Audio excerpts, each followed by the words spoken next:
Midfield, when they do get the clearances, aren't able to run it out. Maybe they're just bombing it out of there. I mean, Jake Egan, their superstar inside mid, he's still averaging that 26 possessions and 7 clearances. Harry Power, the inside mid, 30 possessions. So they're still getting plenty of ball. It's just what can they do to turn that into scores? It's about entries for me with them today. They're a side that I think has had a lot of shallow entries when they go inside forward 50 and not really, I guess, putting that back 6 under enough pressure by getting it deep enough to give Paddy Scanlon or Daniel Johnson an opportunity to go one out against the defender and then hit the scoreboard. So do they need to get an extra handball out of the stoppage and try and run and carry the ball an extra 10 to 15 metres to get it into that deeper zone? Have opposition teams worked out that, hey, if we line up well across half back and zone off and mark the ball, then that can make it really hard on Sunbury. And so that's why I've mentioned that when you flip to the other side of the coin with North Ballarat, well, they are now last for clearances and hit-outs, but it's not, I say they're last, but they're only just off second last, etc. So they're going okay, but it's their intercept game that's been so good, particularly that half-back game. So Sam Glover and Josh Morris, and so I think that line will certainly, in my eyes, will determine the game, because it's basically North Ballarat's strength is their half-back line. Sunbury's weakness at this stage is their half-forward line. So to me, whoever wins that line today will probably win this game. Yeah, Sunbury's a one kick to one handball sort of ratio sort of side. They do go pretty even across the board, and I think the inclusion was sort of mentioned by my man Sammy Treasure when he spoke to Matty White earlier, that Cody Bramble, I think, is that extra handball, the extra leg speed on the outside that they could use out of stoppage, particularly on a big ground like this. And Roger LeGrand, I'll bring you into the conversation. Having a guy that's got those AFL traits, obviously brother Lockie plays for the Western Bulldogs and has exact same sort of pedigree in terms of good wheels, gets on the outside, can use the footy well. It's going to be very important that they get him, I think, particularly early into the game and adjusting back to playing footy in general after an ACL. It was interesting to hear Matt White's, I suppose, instruction or pre-game chat with him around what he expected of him today. He just wanted him to be out there. He wanted him to get back into the footy. He didn't have high expectations of the role that he plays, but, and I don't know Cody particularly well, but you don't get to being the footballer that he is or play at the standard that he does without having a bit of white line fever. I don't know how you step on a footy field and go, I'm just going to ease back into it. I think, there's only one pace when you're a footballer of Cody Bramble's quality, and that is 100%. So that hit and his elite attributes, I'm looking forward to seeing just some of those today, given that he's been out for 12 months. I don't think we can expect too much, but I'm looking forward to seeing just some sneak peeks, I suppose. We've spoken in depth about Sunbury's forward line. We go to North Ballarat's forward line, and the leading goalkeeper, the leading Tony Locomelis at this stage is the leading race is Denver Granger Barras.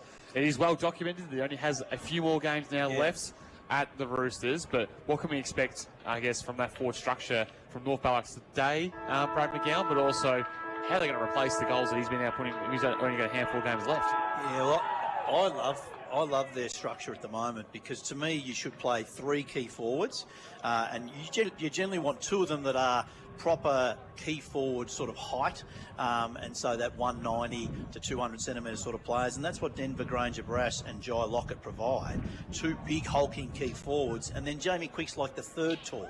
All right, so Quickie then uses his speed on the outside, so quick by name, quick by nature. He's the sort of enigmatic guy that can stand on someone's heads and take a fantastic mark, get in behind the defence and score goals, etc. So to me, that's the sort of ideal structure you would have. 2 big key forwards and a third tall. And then there's smalls. I've been really impressed by guys like Will Quinlan and Harvey Lewis, who have been very good at ground level, and they get up high as those mid-forwards, small forwards, up high and then get around back to the crumbs. They've been scoring goals themselves as well as finding the footy up higher. Our man Sam Treasure's been making his way out to the beautiful Mars Stadium, check out the ground conditions. How is it down there, boundary side, Sammy? Yeah, the strong crosswinds towards the new grandstands being constructed here at Mars Stadium. Definitely a couple of goals in the breeze that I think are going to favour that old scoreboard end today, gents. But it's certainly not a cold day. It's just going to be who can manage the breeze better. As the umpires have made their way out on the ground, players have been out there for a moment or so doing their warm-ups, getting ready for this big clash. And I think today's a really important question. I think it is about Sunbury have obviously got some injuries. Their depth has been tested, and not even the seniors and then into the reserves where they've been. But I can't think of the last time I've seen a Sunbury reserve side get beaten by 130 points. They've been absolutely demolished in front of us, and some of the standard footy was quite comical. Is how much what the difference was in the gap with North Ballarat versus them today. So they're, as a footy club, they're getting tested like pretty heavily right now, just on the availability front. And Matt White's a good coach, becoming a great coach, just trying to find that next rabbit out of the hat to get them out of this little, stale period that they're in after being 1-2 to start season 2026. What did Matt White say earlier? They had 16 players on the injury list. Yep. So that's a lot. Like, let's say you have 50 players on your list. Well, 16 go out. They're down to that 35, sort of 34 numbers, and there'll be no doubt that 6 of those reserve players are guys that didn't actually plan on playing footy this year, but they've been called up after having 5 years off to come out and play. And so, no question of that. And so that's then made it even harder into the seniors, and that's what Whitey so graciously said early on, is that he said, like, Whitey took on, hey, I haven't done enough to coach that player as to how to play that position. Well, good on him for saying that. It's pretty hard for him, basically saying this guy wasn't meant to play that position, but I've had to put him there. I haven't had time to teach him that. So that's probably a significant part of why that connection between the midfields and the forwards hasn't necessarily been there. And then this week, you add in even more outs in Fraser Ampolsky, their number one ruck. Out he goes. Guthrie, their inside mid. Now, Guthrie, he's the guy that came back. He did his ACL. That's right. Last year, came back. One of the guns of the competition. Superstar. Had 28 possessions last week, but did his hamstring right at the end of the game, I believe. Is that common, Brad, amongst people coming back from ACLs? You always seem to hear of blokes doing soft tissue kind of injuries after long-term injuries. Yeah. Well, that's certainly that was my experience, because when you do your knee, they use part of your hamstring as the graft for the ACL. So you wake up with a sore knee and a sore hamstring. And for me, the hamstring was more of a problem than the knee ever was. So it just took a long time for the hamstring to grow back to that position. Not uncommon, I suppose. Certainly not uncommon. Now, I don't know whether it was the same leg for him, but certainly not uncommon. You can actually get hamstrings taken from your, grafts taken from your quad nowadays, as opposed to your hamstring, and some footballers are starting to do that. Having said that, you still need your quad to kick as well. So but even the fact he would have been kind of off his feet for the best part of 12 months, regardless of whether it was the hamstring associated with his knee or not. But, it's a wear and tear game, footy, isn't it? Yeah. You really need to be doing things regularly. And the other muscles are compensating for the lack of ACL strength at that time. So, it's not uncommon to do other muscles, as you're saying. But, Sunbury again today have even more players out. So it'll be a real challenge for them. I still think they'll go okay in the midfield. I expect, as we said, they're sort of number 3 in the comp. Ballarat were on the bottom for that. So I think that'll end up being about even once you take Ampolsky and Guthrie out for Sunbury. It'll come down to some of their stars. I mean, there's no reason why someone like Jake Egan, who our listeners before probably heard us say before, he's Marcus Bontempelli of the competition. Because he plays like him, he looks like him, he's a tall midfielder that uses his left foot, so he plays a lot like that Bulldogs champion. There's no reason why he can't have a huge game as an inside mid, get the ball forward, and he does like to rest forward. He's that sort of player that you go, hey, Jake, we don't really want you to go to the bench at all. Just change and full forward for us if you can. Yeah, he's a goal a game, just over a goal a game operator across his senior footy career. And with those traits, you're right, Brad, again, because he could actually play that sort of, you're speaking about the key forwards, he could play that sort of third key forward role that you mentioned that Jamie Quick plays for North Ballarat. For some reason, they chose to do that. But in saying that, they've got to get the footy down there so they can give any forward an opportunity to kick winning score this afternoon. He only had the 17 disposals last week to Jake Egan, had the heavy tag of Lockie Walker. I imagine North Ballarat will send someone with a run with roll with them, the reigning Henderson medalist, this afternoon. Well, that would make sense, wouldn't it? We know that Guthrie's out, so if you can take away Egan's strength, but the trouble is, how do you tag someone who's that 195 sort of centimetre tall player? That's right. And what do you give up to do that in a stoppage situation? Just looking at that Sunbury side, 7 players today have not played 10 games for the Sunbury Footy Club. That's significant. I can't think of the last time we'd have had a Sunbury team like that. And you look at Matthew Clark's played 2, Blake Walker 8, Hamish Pearce 4, Ethan Bygate 3, Noah Ryan 9, Liam Spiteri 3, Michael Furmeister 1. Like, it's a pretty a lean side in terms of experience, isn't it? 7 out of 22. It is, but there is still some real quality. Like, you look at Sunbury's forward line, Daniel Johnson's a fantastic key forward. He can go into the ruck at times as well. Big hulking player there. And Paddy Scanlon was a bit of a revelation last year. He was able to play that sort of third tall last year, and so didn't necessarily get the best defender, whereas this year they're probably locked in him a little bit more without Sutton being down there. And, of course, at the other end of the ground, Tyson Lever still intercepts and marks everything. So it would be interesting to see whether North Ballarat try and go to him, although they didn't try to stop the Ballarat half-back line. So I wouldn't be surprised if Tyson Lever racks up 30 again today. Just talking about those North interceptors, Glover and Morris. Yep. What does Matty White do to address that situation, given he's light on for personnel, but also he knows if he's going to half this game, that's where the production line, I suppose, that's the engine room for North off half-back. Yeah, I would have said it actually makes it easier with players who are coming in new to say, right, your job is just to play on Glover and Morris. I know that you're playing in the forward line, you're going to play as a defensive forward. And they're probably more likely to, as they're someone new coming into the team, go, okay, I'd like to stay in this team. I'll do exactly what the coach says, as opposed to hunting the footy themselves. So if you can find someone with the discipline to do that, then they're probably more likely to do it. It's just whether they can then have much of an influence for you offensively. And can you afford to play two defensive forwards? Maybe, maybe not. Certainly with Morris played a little bit inside in that first game we saw, and maybe that was a personnel thing in the first game we saw at Mars Stadium this year. It didn't play much off half-backs, but certainly if you look at the last 2 weeks in particular, and winning weeks, so it's obviously working for them, that's where they've pushed him back to, that position. That's true. And I think it's just his ball use is the point of difference there. On this big ground, Mars Stadium, it is, for a listener's home, slightly bigger than some of the other grounds, being the at the standard it is, and the ability to, from kick-outs as well, to get the ball to the centre of the ground from a territory standpoint just makes such a difference when you're trying to defend the ground. It makes it so much easier to defend the ground when you can hold territory with a guy with such a long kick. And it sounds like such a small thing that sounds really obvious, like, well, you kick the ball long, you can salvage your defence, but it's also getting into important, areas where you can harbour contests, and even if you don't take the mark, you can at least create a stoppage and, gain that territory that's vitally needed throughout the afternoon.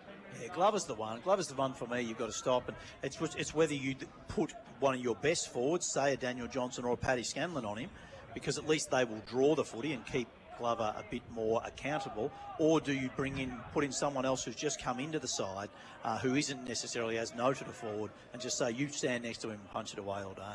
It's one of those things, though. We're only into round 4, though, Brad McGowan, and you start to think, as a coach, do you stick to your game plan opposed to going head to head with these players and, putting tags on, all that kind of stuff. It's an interesting, I guess, dilemma that would probably go into the head of Matty White and Clint Proctor this afternoon, is how much do we stick fat to what we've been trying to, we've had 6 months of putting these messages, about 3 weeks, we want to stick to our game plan and put guys on their roles, or do you have to just pivot every week? Like, I guess there's not really not an answer to that question, but what's your philosophy?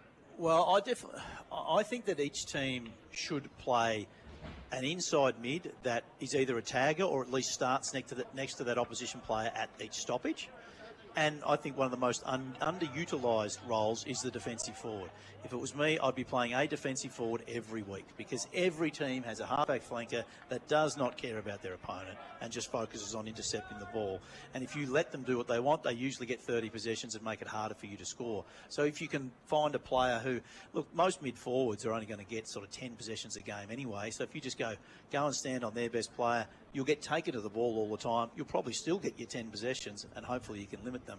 Then there's they're not that bigger changes to your team. And I wouldn't have that defensive forward be one of my best players. I would still allow our best players to do their thing.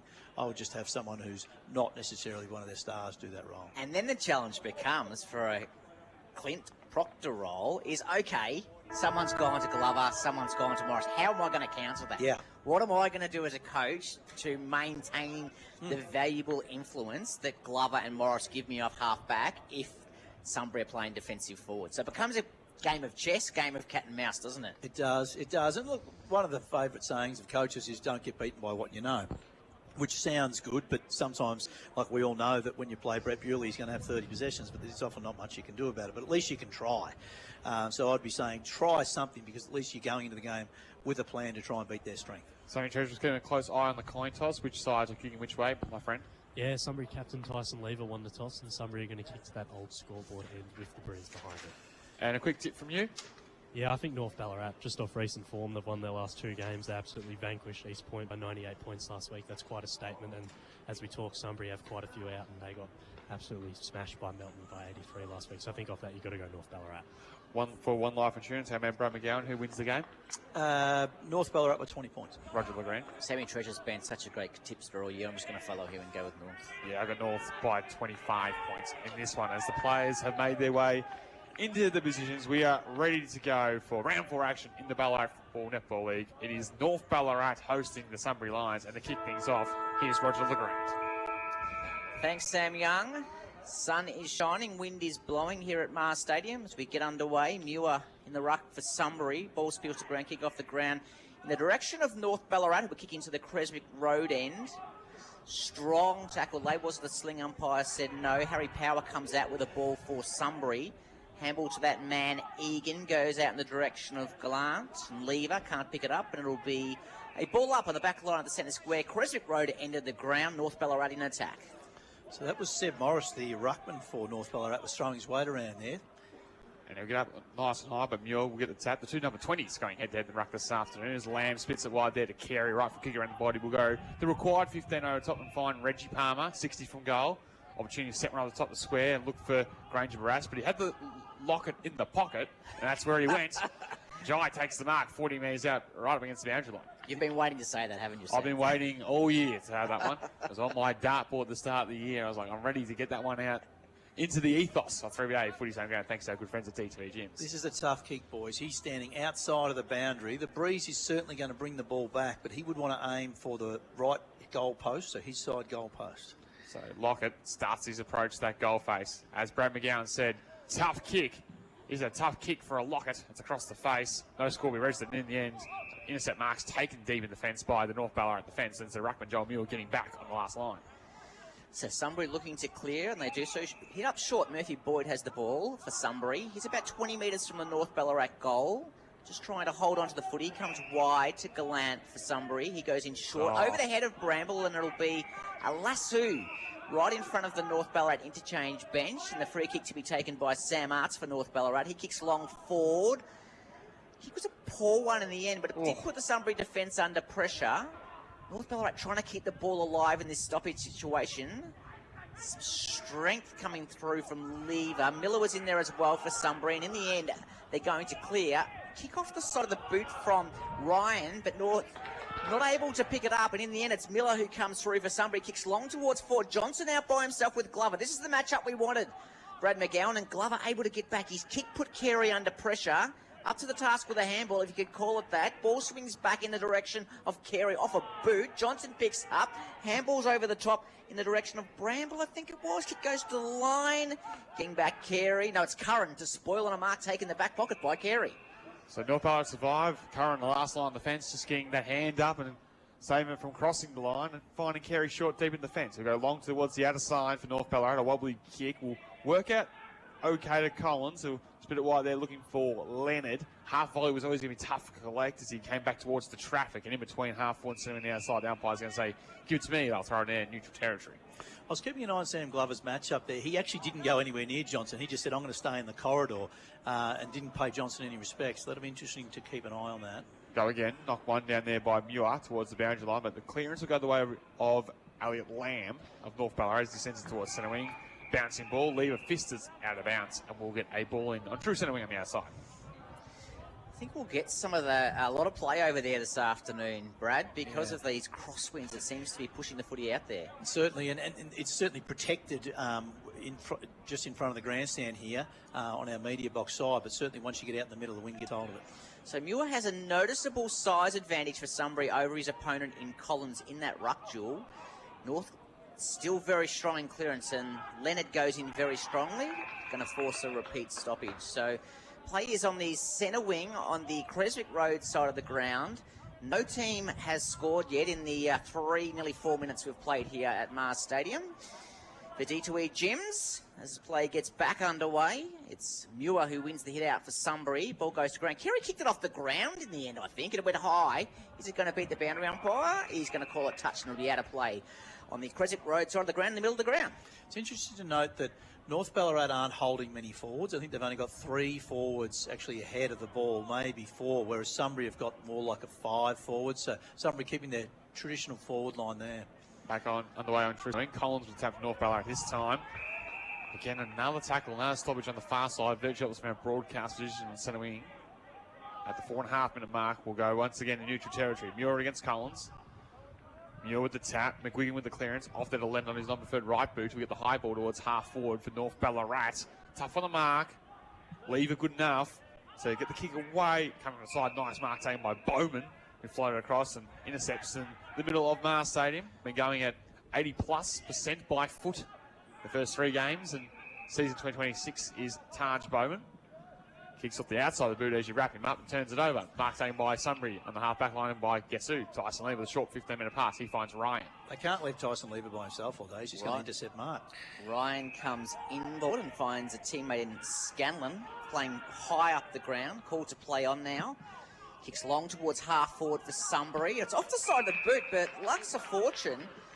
Landed right in a teammate's lap, just inside 50, and that teammate is Liam Spiteri. He is about 50 metres from goal, probably a kick from 55, but he's directly in front and he knows he's got the win behind him. Yeah, you can see he gave the signal straight away. Boys, don't lead. I'm having a shot. Like, he's standing nearly in the centre of the ground here. So in comes Liam Spiteri, plays on to open up the arc, kicks off the side of the boot, bounces about 3 times, and the boundary umpire will throw the ball in behind the behind post here at Maher Stadium. 6 minutes played, no one on the scoreboard yet, so 0 apiece here. He's not allowed to give that signal not to lead ever again after that kick. Yeah, one is best. Let's put it that way. Deep inside 50, Sunbury have the territory to start. We've played 6 minutes in the opening term with no scores yet. Collins takes out the ruck, clears D50 with a wobbly kick. McGuigan drops one he probably should have taken. Now invites the pressure from the drop mark and another stoppage to result. I think we've probably up the stoppage 10 or 11.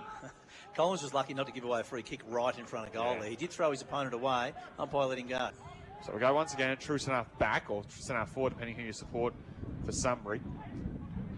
And again, another stoppage result. Egan doing the tackling. And a real arm wrestle start here, Brad McGowan. Have you seen anything that you like or dislike from both sides? We'll get your thoughts in a moment as we go quickly with Collins with the knockdown. Handball of the shot was clever by North Ballarat, but might come back with interest. Well played there by Walker to leave his man and intercept for the initial part. McGuigan mobs things up north. Gate off there to Bromwell. Interest sends it towards centre forward. In front, mark taken there by Granger Barras. Vacant 50 to aim at. Against the breeze, going to be a tough kick. He goes towards the full forward position. Holds up nicely for Quick from the side. Did he have the arms chopped? No. Umpire says it's not chopping the arms, and we'll get a stoppage inside 50. So North Ballarat is definitely going against the breeze. You can see the ball being held up in marking contests. It looks like it's going to go 50, and then all of a sudden it gets held up in the breeze and only ends up going 40. So that's going to be a challenge for North to score up against Ball this. Thrown up in the forward pocket. North Ballarat entered the ground. Lever goes in strongly. Snap over the shoulder from the skipper, Leonard. Look good off the boot. Goal umpire's happy with it. And the first score for the afternoon. North Ballarat away. 1 goal straight. 6 Sunbury yet to score on the Metro scoreboard. I think that's the way that North Ballarat might find a number of their scores, particularly up against this breeze. As I said, they're only holding the 3 forwards, so there's often a spare Sunbury player behind the ball. North Ballarat sending extra numbers up around the ball. That's helped them get some extra clearances. I'll give you some clearance numbers in a minute, but they're certainly getting more of the ball around the stoppage because they're +1 or +2 in there.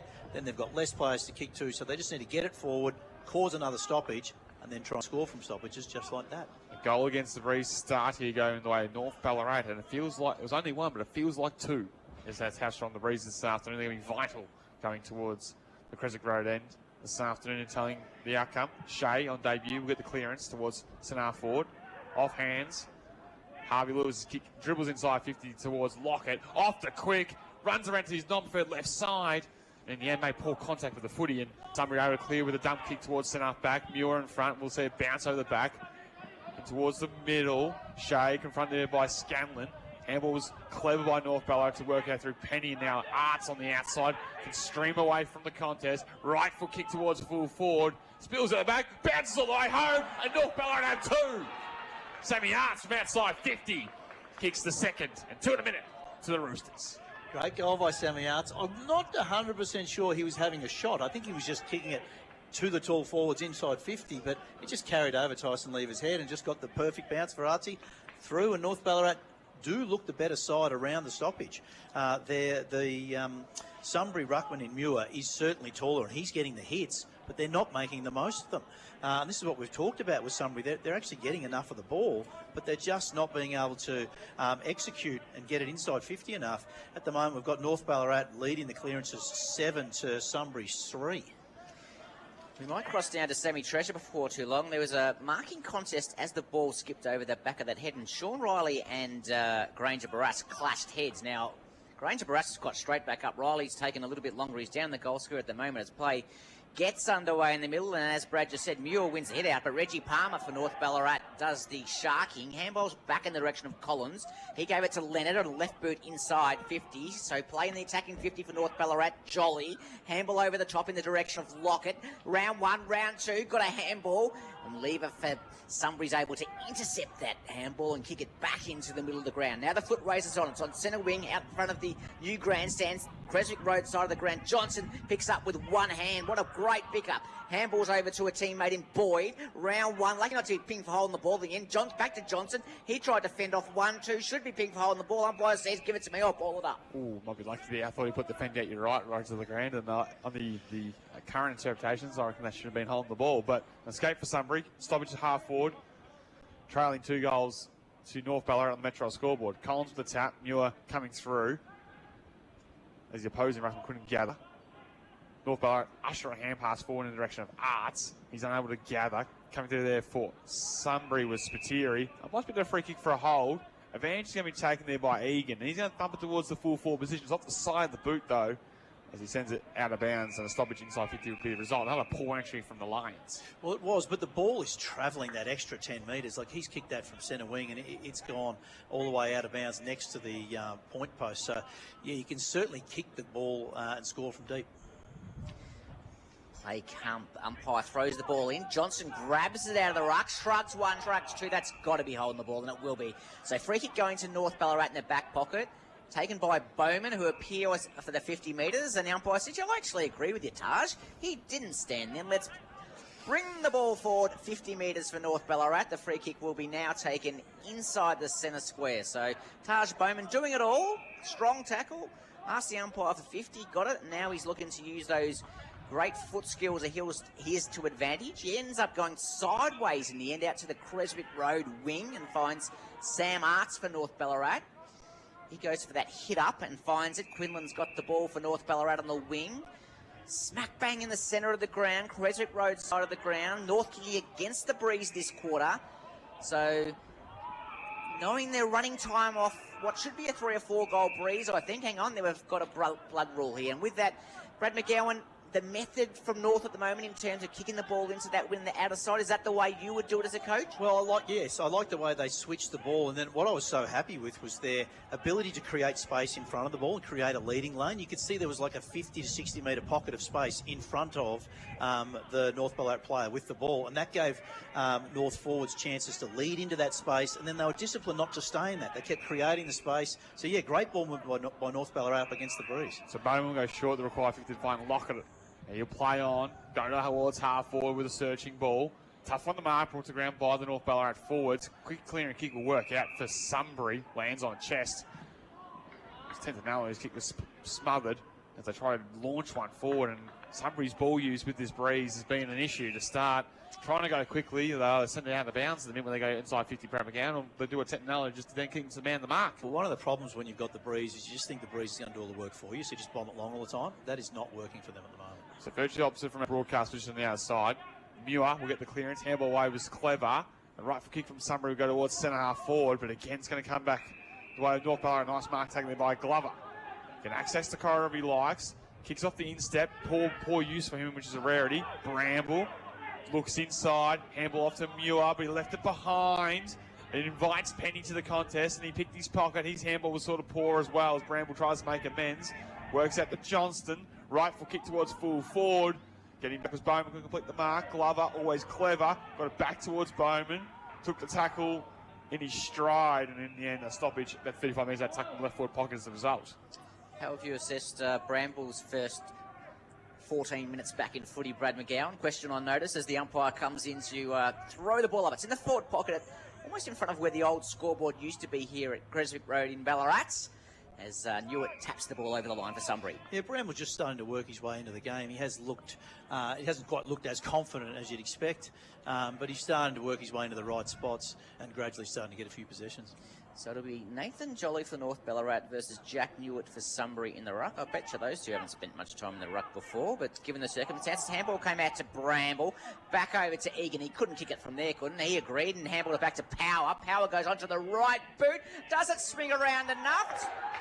It has. It's a goal to Sunbury. It wasn't Power. It was Linus Paturi in the end for Sunbury, and he puts through their first of the afternoon. I'm tipping it might even be his first goal in senior footy because the players have come for everywhere. Sunbury have their first of the afternoon. They're 1 goal 6, North are 2 straight 12 on the Metro scoreboard. Well, he's in that pocket on the Creswick Road side where the breeze basically did all the work for him. Yeah. He just aimed for the goal square and then the ball got sucked towards the town end and then pulled it back through the goal. So perfect kick, used the breeze beautifully. And again, that's probably the way Sunbury are going to look to score from those forward 50 stoppages because they're often outnumbered when they're going into their forward line. Well called by you, Roger Legrand, as Sunbury go to 1 goal straight 6 on the Metro scoreboard, trailing North Ballarat 2 goals straight 12. Muir got up high early, won it down. Clearance will go the way of Sunbury potentially, although the handball was poor and thrown away by North Ballarat as blatantly as you like. Free kick real away to Dean Muir on the defence side of the square. Just trying to keep it going forward. Was quick and he underarmed it to a direct opponent. Unfortunately, right in front of umpire Chris Jones, who made the right call. So Power will chip it over the top. The leading lane's on it. Mark's taken there by Sunbury. An opportunity to go forward through Clark towards the full forward position. Egan rested forward, couldn't quite gather. Does on the second bite of the cherry. Breaks the tackle on his non-preferred right boot. Scrubbed the kick backwards to try and find a teammate in Bygate. And in the end, the kick wasn't good enough to find a chest. Big tackle applied by North Ballarat. Almost a dangerous one at that. But we'll get a stoppage on the half-back flank for the Roosters, who lead by 6 points here at Mars Stadium. Umpire throws the ball in the air. The intensity just seems to have gone up a little since that Sunbury goal as Harry Powers' kick is smothered off the boot by Arts. Comes up back in the direction of Dean Muir for Sunbury. Goes inside 50 now. Beautiful pick up from Egan. Gave it back to Power on his right boot. Did it sneak in? Got it right this time. Sam Young nods his head and Harry Power kicks his first of the afternoon. Sunbury have their second. 2 straight 12. North 2 straight 12 on the Metro scoreboard. So again, another goal from forward 50 stoppage. That's 3, 2 to Sunbury and 1 to North Ballarat. Sunbury's just movement through the stoppage was beautiful, and Power is that clever player that likes to get that sort of second possession and dodge in and out of traffic from a stoppage. Beautiful kick on goal. And interestingly, it's that point in the game where backup rucks were in and Daniel Johnson for Sunbury, the full forward, had gone in. He helped get a couple of clearances there and did help set up that goal. Back on the way here at Marseille, the scores are now level. Muir back in the ruck. Almost won the hit out of his noggin. So we'll give him the tap. Big tackle by Intensifying, who's gone inside the start this afternoon. Only gets a lockdown role in defence, but little magnet flip. He's gone into the midfield today. He'll come away for Sunbury. Jolie wins the tap. Muir is opposing ruck with the follow-up tackle. Locks things up. We'll get a third stoppage to restart here at Mars Stadium with Jolie up against Muir in the middle of this beautiful stadium. At ground level, Arcee well off to Lennon. Non-preferred right foot kick was smothered. Sunbury spit it wide there towards Boyd. He'll flick it back to Gallant. Goes for a little run. Right foot kicks a searching one towards the half-forward flank. Newitt, strong on the hips. Handball inside, finds his target. Right foot kick coming from the Lions towards the full forward position. Was looking for the direction of Bramble. In the end, it was too tall for him. Glover with composure. Wheels around that left boot. He's able to find a chest as he exits the fence. Harvey Lewis is the man with the ball. I just thought Sunbury needed to find a target going inside 50 there instead of bombing it long. It was Jake Egan, the midfielder, who was resting at full forward, so he didn't really want to lead. He probably needed to on that occasion. Call to play on. Harvey Lewis kicks up the ground and kicks it straight into the arms of Joel Muir for Sunbury, who's marked on the Creswick Road wing here. Plays on. Handball and a kick long into 50 in the direction of Egan, who's become the key forward target almost. Carey was clever for North Ballarat. Tapped it back to a teammate. Back to Carey now. Ball heads towards the boundary line. Quinlan, very well done. Over to a teammate in Shea. Comes inboard and finds Will Quinlan up on the wing. So he's on the wing. He's going to look inboard and find a teammate in Fletcher Loader, who had the fumbles but had enough time to give it back to Glover by hand, who gave it back to Fletcher Loader for North Ballarat. His kick was a poor one, and Sunbury have turned it over. So opportunity for Sunbury to go back inside 50 with interest. A short pass. Mark taken by Boyd, 60 from goal. Wheel around and off the outside of the boot. It's a poor kick to the leading lane. Scatlin it's collected heavily. Straight in was It's part. like the old tunnel, wasn't it? Yes, and it's thankfully he didn't land. Oh, he hasn't landed well. He's landed on his shoulder. It was sort of, if you saw Aaron Norton get cleaned up a couple of weeks ago, it was similar to that, although Sam Arce didn't do the full somersault. He did land on his shoulder. He's up again on his feet. Tough customer, but yeah, that was a heavy landing from the late contact from Scanlon, who almost sort of just charged through him. Yeah. Was it Scanlon or Lever? Sorry, not Lever, Egan. I think it was Egan in the end. Might have been Egan. Yeah, because he warranted the attention from the teammates, Sam Young, that's for sure. So Curran now with it. This is from the lateral ball, sent a high one towards centre wing.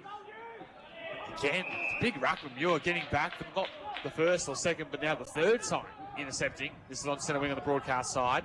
Goes the required 15 backwards to find Deland. Johnson just checked in off the bench, a loose target on the broadcast side. He spots him up now. Rifle kick's going to go in that direction, hangs in the air a little bit. They come away with it still with Johnson. Good on his feet for a big man. Then he drops the footy like a sack of spuds and has a problem as he flicks it back to Riley. Over the top, hand pass to Muir, to running power. Got the hands free, but coughed it up to Lewis. And now Leonard from halfback will thump a left foot kick towards the half-forward line. Ranger Barras from the back could take the mark. Ball in dispute coming through was McGuigan. He went without it, in the end didn't have it. Free kick to Declan McGuigan for North Ballarat.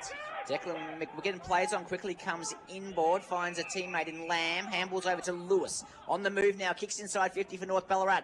The teammate will get a free kick for front on contact, and it's going to go the way of Reggie Palmer, who has pushed inside 50, Brad McGowan, and will kick from about 40 metres from goal. For One Life Insurance, what are your thoughts? Well, that's exactly how you draw it up. North Ballarat had the ball on this grandstand wing. All the Sunbury spare players were back 50 metres down the line, but they took 2, 3, 4 possessions through the middle of the ground, went to the other side where there was space and found a player who was able to get the free kick.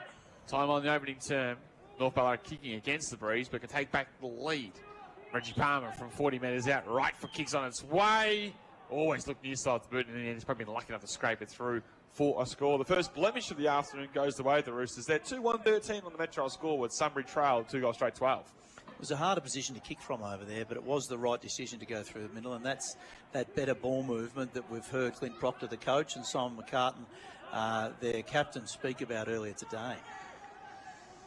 Sunbury play on from full-back, bring the ball long on the broadcast side of the ground, direction of Muir for Sunbury. He cleverly taps it over to the North player's head, but not to real advantage, actually, as Taj Bowman, who's had a good first quarter, picks it up first. Handballs back to a teammate in Lamb for North Ballarat. Ball was touched off the boot. Umpire said didn't see the touch. Mark taken by Quick for North Ballarat. Goes on to his non-preferred left boot, kicks up the line.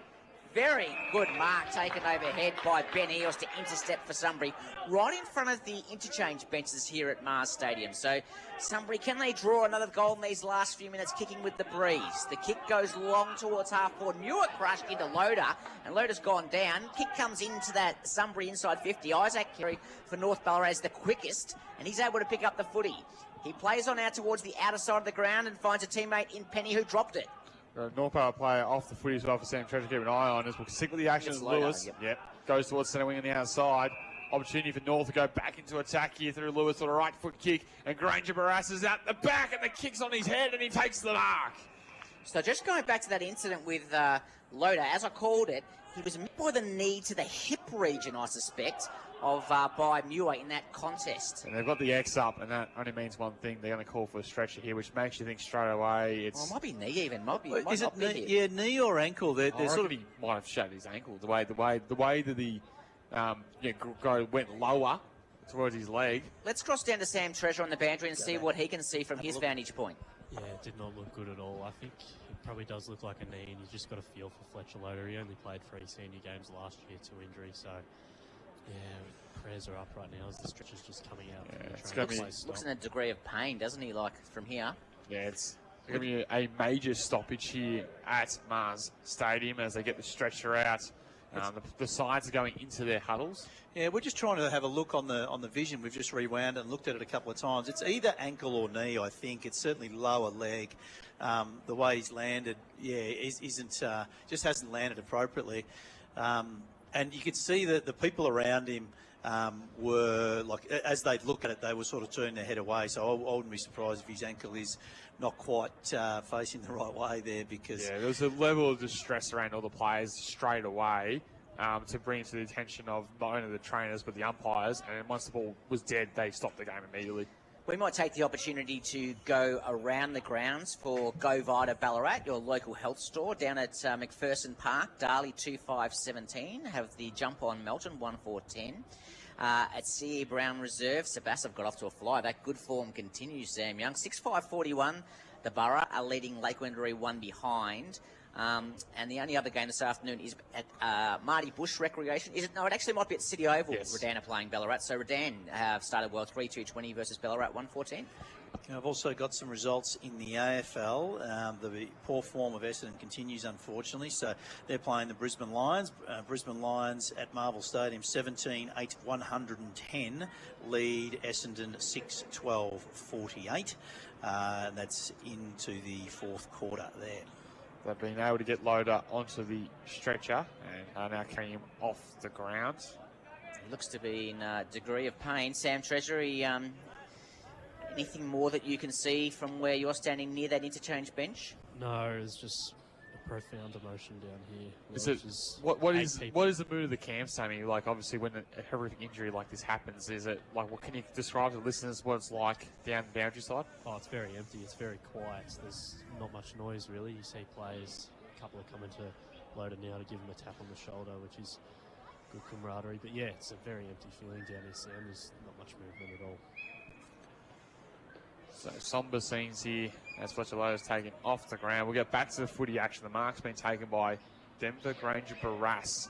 Inside forward 50 for North Ballarat. He's currently leading the race. Well, going into this game, sorry, for the Locket. Has 12 goals in 3 games. The number 13 of the season. He's going to line up for 40 metres out on a 45-degree angle. Former top 10 pick in the AFL with Hawthorn. Gosh, you've talked him up here, Youngie, I'm worried. Right foot kick comes on its way. Never in doubt for DGB. He's first of the afternoon. North Ballarat's third. They go to 3-1-19 on the Metro scoreboard to Sunbury's 2 goals straight 12.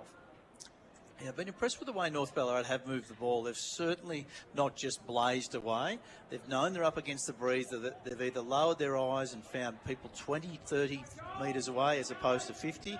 Every time they're bombed at 50, Sunbury have been able to mark it. And then on the other side of that, when Sunbury have got inside forward 50, they've been the ones bombing the ball. And it's always been North Ballarat who have been getting back and being to that next contest. Now, for listeners at home or in the car, wherever you're listening on 3BA Footy this afternoon, North Ballarat have gone down the AFL path and they've got these big signs with different symbols on them on the bench. We'll hear more from that from Brad McGowan shortly as Harry Powell wins the clearance for North Ballarat. His handball was smothered though, and Isaac Carey for North Ballarat is able to go back in, put it on his right boot. Gallant for Sunbury intercepts, picked it up beautifully, kicked inboard towards Miller, dropped what he should have taken. Ball comes back to Miller. North Ballarat have the numbers, heavy collision in the centre of the ground. Ball spills out in the direction of Bramble for Sunbury now. He goes onto that right boot, kicks towards half forward. Kerry, who seems to have been everywhere this quarter, an early contender for Sporting Globe Player of the Day, spoils it and gives it back to Taj Bowman, kicks up the line direction of Lockett. Wasn't able to mark it, picked the ball up off the ground for North Ballarat. Kicks on his left boot inboard towards Granger Barras. Was he pushed? Umpire said no. Lever gets back for Sunbury to help, and it looks like it's going to be a ball up just inside 50 on the Crescent Road end of the ground. And that sign is actually a Sunbury sign, and it's a lightning sign. So to me, Lightning would say, hey, take the game on, be a bit faster. It is, 28 minutes gone, so I don't think it's slow the game down when they've got the breeze, but let's see. Lightning time for Sunbury. They need to get on the scoreboard. Hand pass there by Muir. Should be cut by Collins, so to break things up. Quinlan also involved with North Ballarat, but another stoppage inside 450, which would be all but pleasing for Clint Proctor this opening term against the breeze. They lead on the scoreboard by 7 points. They have the footy deep into the quarter inside 50. Of course, we're expecting a long term now with a delayed break. As we'll go once again with another stoppage inside forward 50. Collins doing the tackling there on Gallant. We'll go once again. The two number 20s in the ruck. Collins wins the tap this time though. Landed outside 50, retreats with the hand pass in the Arts direction. Took on one, took on two, and this time Sammy's gone. Tackle applied by Harry Power, who's been one of the Lions' best. He wins the free kick with a short pass and finds Dean Muir, defence side centre wing. Dean Muir, he fumbled that kind of handball. In the end, he's missed the target, and Penny's able to clean up for North Ballarat. Gave it back to Arts. His kicks off the side of the boot. The wind's bringing it around a little bit. No, it was still out of bounds on the full. In front of the spectators here at Mars Stadium, or on the broadcast side of the ground on the half-back flank. So Lever will play on quickly. Dangerous kick. Miller dropped what he should have taken, but they've got enough time to clean it up, and the ball comes out in the wing to Bygate. He comes out to Dean Muir now. Kicks long into half forward. In the direction of Johnson. North have the numbers. Penny, was he met high? Umpire said no. He's able to get around and kick long. He turns it over. Gallant can't mark it. Ball spills over the back. Jolly goes in, as does Lever. Lever uses experience to tap it back to Gallant. Cleverly done from Sunbury. Kick comes long towards half forward and getting back to take the mark, Taj Bowman. He's been terrific. To me, the lightning sign certainly means take the game on with run and handball. There's a lot more run from Sunbury. The only trouble is North Ballarat got two spare defenders back, so even though Sunbury are running and carrying, they're kicking it straight to North every time. So Bowman retreated to Curran. Initially, he'll chip over top to find Thomas Palmer in game 2. On the defence side, centre wing on the broadcast side for North Ballarat. And he'll go over the top and find target in Tom Bromley Lynch, as the Roosters have been able to just maintain possession here on the broadcast side. Another short ball. Locker dropped one he should have taken. Then he's probably giving away the free kick. The umpire blindsided to let it go. Now Sunbury go in attack. Handball over the top. Egan, strong in the hips, has a vacant goal square. Clever look laterally, trying to find his target there in Boyd. He will retreat back to Miller. Now to Scanlon. The wide kick again by Sunbury as they fail to enter inside forward 50. Was in the direction there of Walker. Mess up with by hand. Quinlan with the tackle. Sunbury unable to access the goal face there. What do you think of that entry, Brad McGowan? Well, it's just, there's not much they can do because North Ballarat have got all these players back. Sunbury need to get some forwards to reset back to their position so they can actually have someone to kick to. They're all up the ground trying to stop the ball. They need to get forward. 31 and a half minutes gone in the first quarter. If you've just joined us, it's going to be a long quarter because Fletcher Loader for North Ballarat went off with what looked like a serious ankle or knee injury. So we're expecting a longer quarter. Players on the wing of the ground is Jamie Quick kicking against the wind for North Ballarat. Kicks it up and down, and Reggie Palmer, his teammates, able to take the mark. He plays on and uses that foot speed of his quickly. Kicks long into its Granger Barats. It's a poor kick off the boot, and Hamish Pearce is able to get back for Sunbury and take the mark. He comes up that same wing the ball came from in the direction of his ruckman in Muir for Sunbury. Trying to tap the ball on the ground to Egan. Wasn't able to do so, and the ball was split out of play. Out on the outer wing here at Crescent Road, we've just ticked over 32 minutes on the Metro scoreboard. Great one-on-one win there for Steve Collins, outnumbered 3-1. So to get this ball out of bounds. Back on the way here, Dean, one with the ruck by Joel Muir for Sunbury, and it ricochets back towards his chest, and another stoppage on the outside is the result. So the spare defender back, or one of the spare defenders back for North Ballarat is Jai Lockett, their centre half forward. So they've clearly gone, let's try and finish without Sunbury scoring for the rest of this quarter. Again, and umpires picked out free kick in the back. I was about to say no repeat stoppage was going to be the result, but he's found a crude tackle, and it's going to go the way of Sunbury as they try to attack. On the defence side, centre wing on the other side, virtually also in a broadcast position as Egan will get us back underway. No, he will not. As the siren, as you can hear, sounds here at Mars Stadium, signal quarter time in a match-up here between North Ballarat and Sunbury. North Ballarat, the Metro scoreboard 3-1-19, lead Sunbury 2 goals straight 12. We're going to take a break here thanks to our number 2 guy D2E Jim. You're listening to 3BA, Footy's Home Ground. Rock hits. Sweet home Alabama. Pop hits. It's just a little crush. Nothing but classic hits. She's been living in her uptown world. They play all the songs I know. Better music and more of it. Ballarat's 3BA. Get your build on a roll with Metrol Ballarat, because Metrol Ballarat is rolling forward with a brand new fleet, servicing a wider area with faster turnarounds. Inside the shed is a new flashings folder and Ballarat's only automated slitter, state-of-the-art and built for accuracy. Metrol is first in fencing and Blue Scope Colorbond steel roofing and rainwater products. Proudly local and with better service, better advice, better building solutions. Talk to Metrol Ballarat, 20 Wiltshire Lane, Delacombe. Zambrero is turning up the feel-good with their new Nourish Plus bowl and burrito. Built with nourishing ingredients like fresh kale and cabbage slaw, house-made guac, spiced sesame crunch, and tang.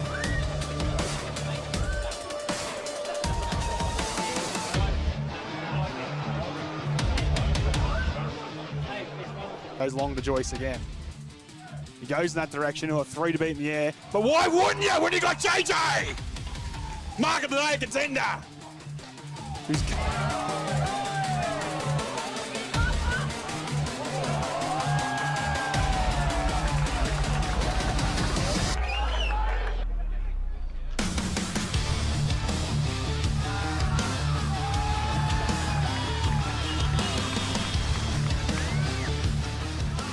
Tanner, he's read it well today, and he has a party. Allowed some space there for his brother Adam to kick it across the body. What a finish! We've had 3 goal of the day contenders in the opening quarter and a bit.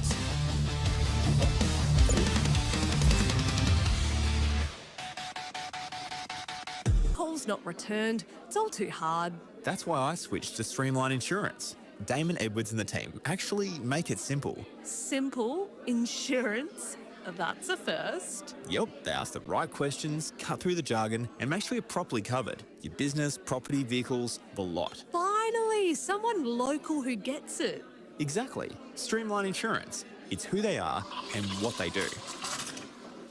Go Harvey Norman. Buy now with no deposit 60 months interest-free on a participating Latitude credit card and get a bonus gift card up to $1,000. Furniture, bedding, TVs, fridges, computers and more. Shop with no deposit 60 months interest-free on a participating credit card from Latitude Financial Services and get a bonus $100 gift card for every $1,000 you spend. Monthly credit card fee currently $10.95 applies. New customers must be approved. Minimum finance $1,000. Equal monthly payment plan, T's and C's, charges and product exclusions. Don't miss this huge offer at Harvey Norman now. Tonight, Tats Lotto is an estimated $6 million. Hurry, grab an entry now. Wouldn't it be nice? Gamble responsibly. Gamblers Help 1-800-858-858. Ballarat's 3BA, covering the McDonald's Ballarat Football Netball League, live. North Ballarat end of the ground. Lever goes in strongly. Snap over the shoulder from the skipper, Leonard. Look good off the boot. Goal umpire's happy with it. And the first score for the afternoon. He goes inside 50 now. Beautiful pick up from Egan. Gave it back to Power on his right boot. Did it sneak in? Got it right this time. Sam Young nods his head. And Harry Power kicks his first of the afternoon. Yes, welcome back to 3BA Footy's home ground. Thanks to D2E Jim from Delacombe to Wendra. You're never too far from a D2E as we go to our man, Brad McGowan. Thanks to One Life Insurance for a look at the stats from the opening term of footy. Yes, that's pretty even. The major sort of difference is that North Ballarat were +5 in the clearances, so they had 11 and Sunbury had 6. But inside 50s even, 10 to 10, marks 22 to 19, so not much difference there. To me, I just felt like North Ballarat were allowed to set up the ground the way they wanted to. They were going up against the breeze, and they were able to have a spare defender to stop or to make it hard for Sunbury to score with that breeze. And it's just interesting to think through what the coach of Sunbury, Matt White, was thinking there, because if it was me, I probably would have gone, well, I want us to score, so I'm going to even up the play inside our forward 50 so that North Ballarat don't have that spare and maybe make it easier for my team to score. Although maybe he's come into the game quite concerned about the injuries, etc. he's had, and so maybe he's thinking, well, you know what, me keeping a spare defender back is actually pretty useful to be able to protect my defence. Yeah, it'll be interesting to see which way or what happens in this quarter now that we swap ends. Yeah, you're certainly right, Brad McGowan. Like, the breeze was a significant factor, you can tell, in the ball movement, and unfortunately for the Lions, Roger LeGrand, they weren't unable to make any real damage on the scoreboard with it. No, they weren't. Goal kickers that quarter, Sam Young, were Sam Arts, Denver, Granger, Barras and Brock Leonard each kicked 1 for North Ballarat. For Sunbury, Harry Power kicked 1 and Liam Spiteri kicked 1. We're just going to go around the grounds quickly. If you go via to Ballarat, your local health store. Youngie, what can you tell us? Yes, the Spassball leading 8 goals, 5-53 to Lakeman 3, just the one behind. Bit of an upset brewing with Redan 4-2-26 lead Ballarat 1 goal 6-12. And of course, it is all square at McPherson Park, 2-5-17 apiece. As we'll cross down our man Sam Treasure was listening to Matt White's quarter-time address. What did he have to say, Sammy? Yeah, he said he reckons his boys were just a bit slow in defence. Mentioned there was just some uncontested marks that he wants to get a hold of. He also said that they're going too much up down the same side after turning the ball over. He said he wants to open the ground up a bit more, just play some more open footy. He also just said he wants nothing silky this quarter, just some good solid football. And I do have an update as well on Fletcher Loader. It is an ankle injury suspected, unfortunately for him. Just the landing, quite obviously. No good at all. Our thoughts are with Fletcher Loader. As we indicated earlier, he missed a lot of footy last year. And now he looks like he's going to miss a bit more. We've got the second term underway here at Mars Stadium with Muir against Collins. Muir will get the tap, although it might be North Ballarat getting the first clearance. As Rickshaw back, Spiteri is the man from Sunbury gets the kick past us. But then the Lions have won a free kick for a high tackle. Coming in there was Ryan who got collected high. And the Lions can go forward. Right foot kick in the to the half-forward direction. And Penny was nudged under the... Had to be a free kick, didn't it? Just enough, says the umpire, for a free kick, and it'll go the way of Dominic Penny on the half-back flank for the Roosters. So Dominic Penny looks inboard to his skipper, Elliot Lamb. Somebody were good enough to spoil a mark he perhaps could have taken. Contested footy situation in the centre of the ground. Lamb goes back in. Egan's in there, as is Seb Collins for North Ballarat. And in the end, ball is going nowhere for One Life Insurance. Brad McGowan. Well, it's just interesting that North Ballarat then switched the ball into the middle of the ground, whereas Sunbury all first quarter just bombed it long. North already showing, hey, we're going to try and change angles. We're not going to necessarily bomb it inside 50. Muir won the hit out straight down to Egan, and you had Bromley Lynch hot on his hammer and forced another ball up as Egan a little bit slow to get to his feet there, with a bit of a grab at his foot as umpire Chris Jones throws the ball in the air. It looks like it's going to be a repeat stoppage. Brad, just the numbers of players around this stoppage in the middle of the ground at the moment. Yeah, there is a lot, and it does look like Bromley Lynch is going to Egan, by the way, so I think he's tagging him. Palmer will get the clearance and send it towards the full forward position towards Granger Barras, fisted away by Riley in the fence. Eels just hatches on the footy there as Locker comes in to wrap him up, and a stoppage inside 450 result. With only really a couple of clean possessions to start this term in the opening couple minutes. And we're inside 450 for North Ballarat. Collins comes down and does the ruck work and wins it down. Riley with the hand pass retreats but finds a teammate. They spread it wide in the direction of Bramble, who is quick. He goes over the top. Afterburners were turned on by Ryan, but he couldn't get away from the whoopie tackler. Did he go below the knees? Umpire said no. Handball underground is towards the boundary line. Reggie Palmer's walks over the line. We'll get a ball inside forward 50 for North Ballarat. You were very slow to get up there. I think he copped a knee where it really hurts. Yep. So, yep, 1, 2, they're both there, so he's all right. His hand hasn't left the area yet. I think he just found middle stump. Play back underway with a boundary throw in. He was good enough to get to his feet and win the hit out down to a teammate in Miller. Probably could have been pinged for holding the ball. In the end, Bromley Lynch snapped the ball towards the goal square. Lever for Sunbury gets back. Hurriedly kicks the ball on his right boot in the direction of Pearce for Sunbury. Handball over the top to Blake Walker for Sunbury. He kicks long up the line and turns it over. Taj Bowman, who is an early contender for Sporting Globe Player of the Day, does the intercept. Kicks inboard to Leonard, the skipper. Kicks long with the aid of the breeze towards the goal square. Granger Brass dropped it. Should have taken it. It's going to be a ball up in the goal square. Gosh, I thought he had all of it then and just dropped it at the last minute, Sam Young. You're right, he had both hands on it. The kick was weighted perfectly to the back of the marking contest and just didn't hang on. But ball up top of the square, neither ruckman touch it. Umpire waves play on. Miller retreats to Egan, who will spit it wide off the footy though. The umpire's picked up a free kick. And it's going to go the way at the top of the goal square of North Ballarat. I was following the action, but it was off the ball free kick, Brad McGowan. Off play, and Granger Barras went to ground, and Lever's now got his hands on his knees. What actually happened? Yeah, it was Muir and Granger Barras wrestling after the ball left, and Muir just pulled him down to the ground. As you said, it sort of ended up being 10 metres off the ball, but it's turned out that Granger Barras has a free kick in the goal square. So Granger Barras directly in front, top of the goal square, to become the first mobile goal kicker of the afternoon. Should have no mistake, the man that's going to this round leading the Locket.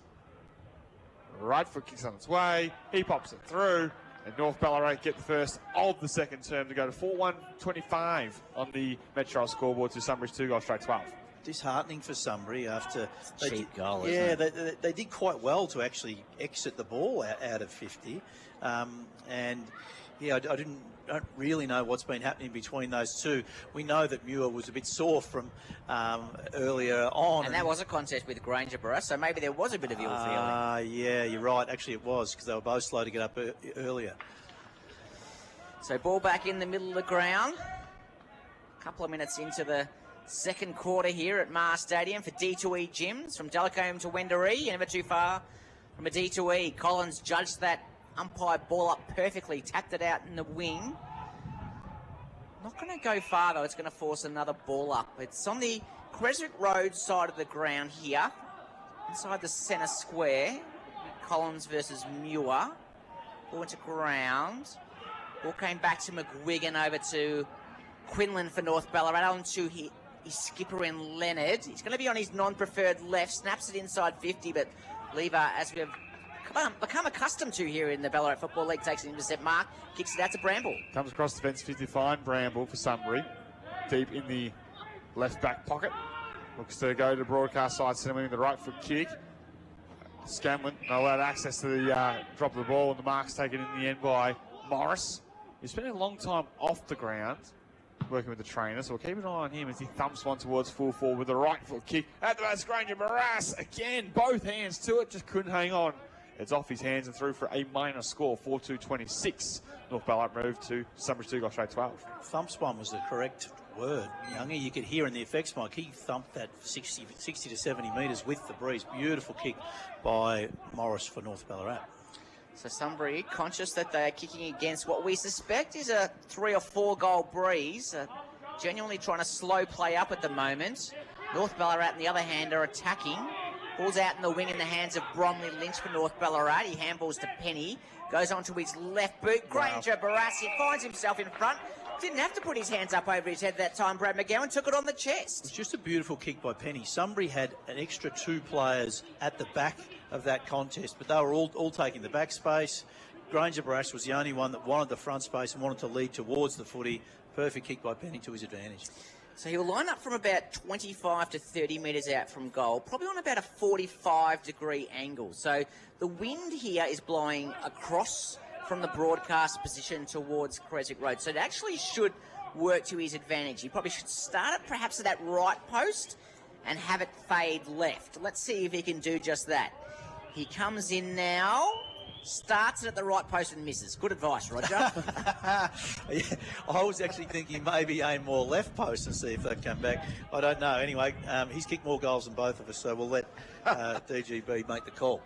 Final score, missed opportunity there for North Ballarat to get some separation on the Metro scoreboard. They only now lead by 15 points. Really should have been 20. Lever plays on, runs his full 15, and high ball will hold up in the breeze there towards the broadcast side. In front, Egan used his size but couldn't complete the mark. Jolie came through, and it's off his boot, and the boundary umpire has keen eyes, has called for the lasso. The umpire's called, the boundary called for the lasso, and the field umpire called for the for the throwing. I think the field umpire's made a mistake here. Yeah, it was off the boots. The young boundary umpire's 100% correct. Morris now he doesn't even know who's supposed to be taking the free kick. Well, as any good player should do, Morris very quickly react and get the footy. Yeah, he was smart enough, but he can now load up again with another booming kick inside forward 50. Thumps it long to the top of the square once again. One for the high flyers. It gets at the back, quick. Unable to keep it in, and as he tried to fist the back, it's actually smashed into his opponent's face. That's gone through for a minor score. 4-4-28. North Ballarat moved to Sunbury's 2-goal straight 12. I think Sunbury are going to find this very hard to even get the ball inside 50, let alone score this quarter. Pearce plays on from fullback for Sunbury. Kicks it just outside 50. And once again, they've turned it over at the most important part of the ground. In the end, the recipient's going to be, I think it's Lamb. Snaps on his right boot. McGuigan it is, and a very cheap goal to North Ballarat, Brad McGowan. Yeah, Coach Matty White for Sunbury is going to be disappointed with that. Sunbury moved the ball out wide for a start, like they should up against the Breeze, but then they brought it back through the middle, and you would say, hey, don't go through the middle unless you're certainly on and you can execute that kick. Keep it wide, because at least if you turn it over, it's then an extra kick towards goal. That kick was through the middle, missed it pretty poorly, and it was an easy goal for North Ballarat in the end. North Ballarat now skip away 5-4-34 to Sunbury 2-0-12. I'll cross down to our man Sam Treasure for an update on just how stiff that breeze really is here at Mars Stadium. Yeah, it's steady, Sam. I wouldn't say it's changed too much since the start of the game. It is still definitely there. Good to know, as it's favouring North Ballarat and favouring on the score sheet. It's back on the way here. Jolly in the ruck against Johnston, the two non-preferred number one choices. And now pass with the free kick in the ruck. And it's going to go the way of Daniel Johnston, who might be the option to... Egan, sorry, my apologies. Yeah, Bromley Lynch copped him high. Every time Egan touches it, Bromley Lynch is there to whack him, tackle him, do something to make it harder for him. Burmeister will go with a short pass over the top. Mark taken there by Walker.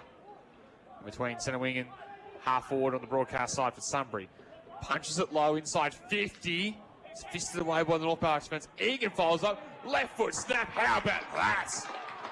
As clinical and classy as you like, Brad McGowan. One entry, one goal. Jake Egan threads the needle. Yeah, that was beautiful by Egan.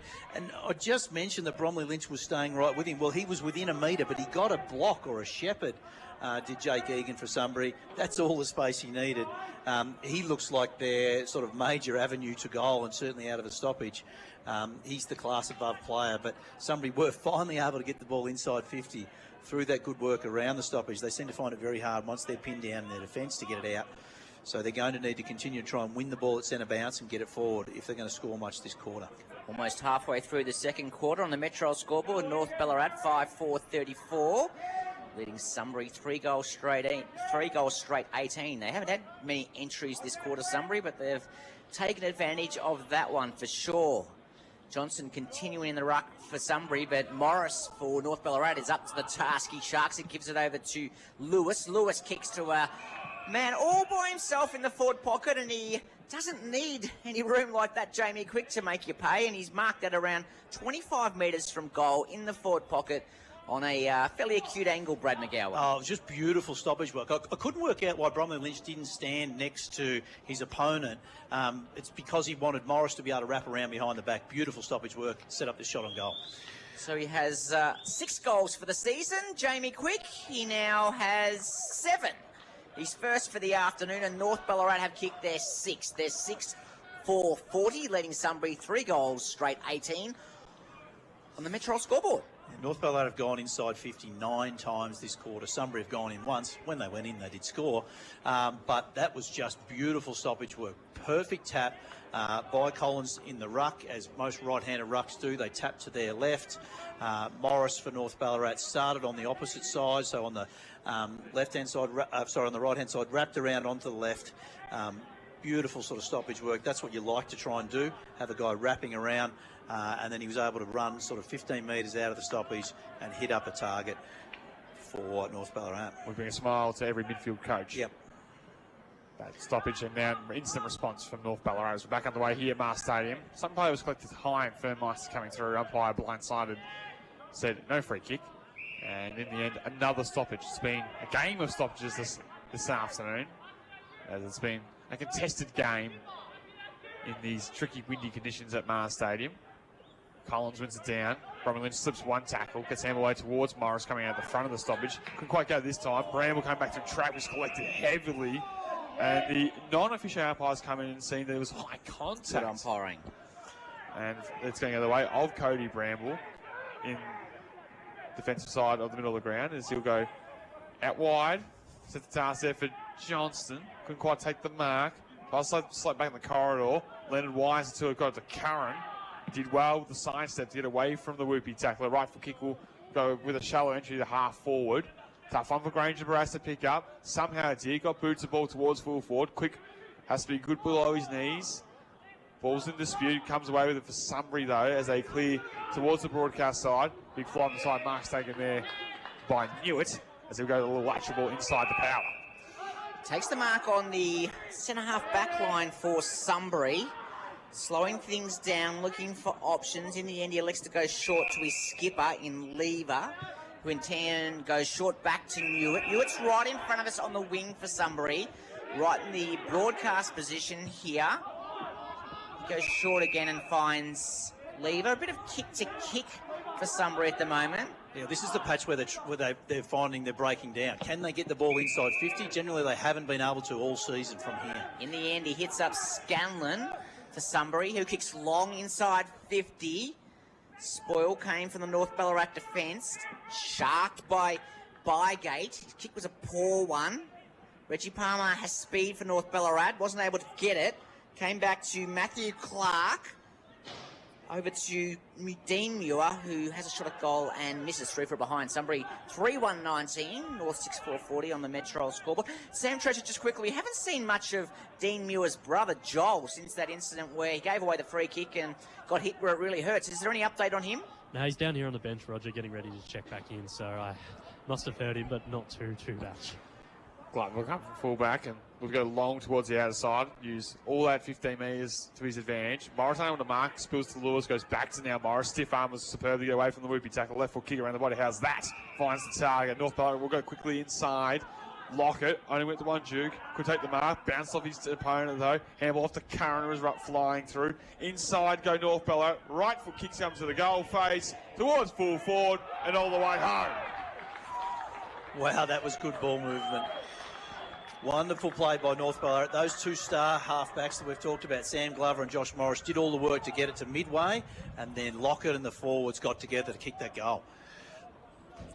Henry Shea, his first game, kicks his first goal, and beautiful kick it was on the run. Came in to replace his brother, who is out injured. How often would you see that? One brother out, one brother in, and get my chance because my brother's gone down with an injury. But he's a boy from the Ararat Rats. Ararat Rats, obviously a very strong club in the Women's League. The last 3 premierships, I think. So certainly comes from good stock, does Henry Shea. And North Ballarat has skipped out here to a 21-point lead. Collins won the hit out for North Ballarat. Ball comes to ground. Arts goes in strongly. This does Pierce for Sunbury, and then the umpire will ball the ball up inside the centre square. It's ticked over around 18 minutes now in this second quarter. Muir back in the ruck for Sunbury, wins out. Arts roves the ball. I don't know what he was trying to do there. He kicked it about 5 metres. He's good enough to go back and win it. Handballed over towards Thomas Palmer. Got round one very cleverly. Handball towards Lamb. Tapped it on to Faulkner. Back in the direction of Collins. He's got players running at him. Kick is smothered. Came back to Collins. Went on his left boot. Lucks a fortune. Lockett's by himself in the pocket. Rolled over his head. That's going to be out of bounds on the Crescent Road side of the ground, 25 metres from goal. Gents, Dean Muir has come to the bench. It looks like a left shoulder or collarbone. He sort of did in that last contest. That's one to keep an eye on. And as I say that, it looks like Gallant as well is limping to the bench. So yeah, he got kicked in the shins. 2 members down for Sunbury right now. Inside forward 50. Big tap by Collins to a dangerous area. Newitt getting back. Hand pass was partially smothered. Newitt's collected heavily coming through. And he's down, and I was collected high. He hasn't moved very well since the contact was made. So he has got a free kick, so he's got time to get to his feet, but he's very slow doing that. I think it was Leonard, the man that came through. He looks really shaky on his feet, doesn't he? Look at him. A bit wobbly. Went past the footy and collected the man, and definitely in the AFL it's one they'd be looking at. Let's put it that way. When he elects to bump. High ball down the line there by Muir. Well, trying to intercept. Handball has not worked for power for Sunbury. It was a bit wide in the direction there of a teammate Aaron Bramble. We can't get away from the tackle, and in the end, a stoppage is the result. So, Roger, we talked about the tribunal. You helped us earlier today. What in that example there, that'll probably get looked at. So how would that work? So the umpire would put in a referral to the league to say, can you look at this incident in the second quarter involving Muir? And then they would send that probably to their match review panel for a look if they deem so, and it goes from there. Okay. Sunbury won a free kick, trying to go quickly by hand. almost coughed it up. Good tackle play there by Lewis as they didn't gain any territory from that. And there was a little bit of evidence there they could just get the footy on the boot, Brad McGowan, to get territory. They are starting to look to run and carry a little bit more by handball, but yes, possibly could kick it. Back on the way here. Quick handball forward to Leonard, who goes over the shoulder. Lewis kept it going with the hand pass to McGuigan for North Ballarat. Towards full forward. Granger Barras on the lead. Dropped it again. Not for the first time. He got two hands to it and couldn't complete the mark. Sunbury's survived this occasion. Handball over the top. Finds his target. Lever will come out towards the broadcast side in the Murphy Boyd direction. Unkind bounce for him as it skipped on and favoured the captain and Lamb. He retreats back to Glover. Standing to that left foot kick good as he finds Harvey Lewis on the defence side, centering on the broadcast side. He's right in front of the interchange boxes here at Mar Stadium. In the end, dangerously goes back. Fortunately for him, Jared Curran is up to the task in defensive 50. He plays on and goes right out the other side of the ground. Penny nearly takes a mark of the year, dropped it in the end, and Sunbury are going to win the turnover. They'll do so, in this case, through Eels. His handball was a poor one, and Penny's able to win it back. His kick was smothered. Bromley Lynch goes in hard for North Ballarat, kicks it forward, back in the direction of Eels. Might have been taken high. Gets support from a teammate in Riley. In the end, North Ballarat smothered. Long kick towards Granger Barras, who's by himself. Handball over the top, and Jamie Quick will walk it in and kick North Ballarat's 8th goal for the afternoon. 8-4-52, Sunbury 3-1-19. What happened there, Brad? Yeah, I'm not quite sure. We all looked up and realised that Granger Barras was the only person inside 50 for North Ballarat, all by himself, and was able to mark the ball. It looked like Sunbury were trying to get some changes and rotations done, and that didn't quite work, or rotations happened at the wrong time because it left the North Ballarat player in Granger Barras all by himself. Quick kick. It was really the turnover again. It was another goal from turnover at halfback against Sunbury that caused the problem. We'll go around thanks to Go Vita, your local health source. The basketball 13-9, 87 to Lake Wendouree, 3 behinds. As we'll stick with the footy action, get some more updates from around the grounds. Egan's unable to gather. Handball and side came from North Ballarat by from Quinlan. Misses target. Lamb, hurried kick. Ricochet between a couple of players. Now Miller for Sunbury will spit it wide there to find the teammate, and Levers on the end of it. Left foot kick's got to be good, and it is. Finds his target. Mark's taken there by Clark. Called the play on. Right foot kick towards the full forward position is a wobbly one at best. North Ballarat get the spoil in there. Off the footy, Glover's dealt with. Free kick will go the way. Oh, sorry, Penny's been dealt with, and a free kick will go the way of North Ballarat. Redan 5-5-35 lead Ballarat 4-7-31 in that game there at City Oval. So kick comes out towards the interchange benches. Umpire didn't pay the mark to Arts for North Ballarat, but he was up to the task and played on quickly. Down the line in the direction of McGuigan. Bit of a foot race. McGuigan, great knock on in the direction of a teammate in Quinlan. Eels comes in to support. Sunbury under incredible pressure here. He's done the 360 spin. It's got to be holding the ball, doesn't it? And Will Quinlan will win the free kick for North Ballarat around 15 metres from goal on a 45-degree angle. What did you see, Brad McGowan? It was just good forward craft in them, wasn't it? It wasn't through science. North Ballarat generally looked to switch the ball. This time they just banged it long down the line, and then they got their small players with that knock on and then forward pressure by Quinlan. He's played a good game, just puts good pressure on, does the right things, uses his speed, and yeah, North Ballarat looking to move further ahead. So Will Quinlan will start his approach from about 30 metres out. The man that goes in play HQ with all caps in his first and last name. That's right. Comes in. 45-degree angle to work with. Distance obviously won't be a problem from here. It's all about the accuracy. And he puts it through no problem. And North Ballarat have 9. 9-4-58 on the Metro scoreboard. Summers 3-1-19 here at Mar Stadium. So that one he did aim at the left post, and it just... the wind just should have brought it taken back. your advice earlier, shouldn't they, Brad? Brought it back through the middle for another goal to North Ballarat. Look, Sunbury, as we talked about earlier, they're getting the ball to half forward. They're breaking down in that area. I'm not quite sure that they have a set.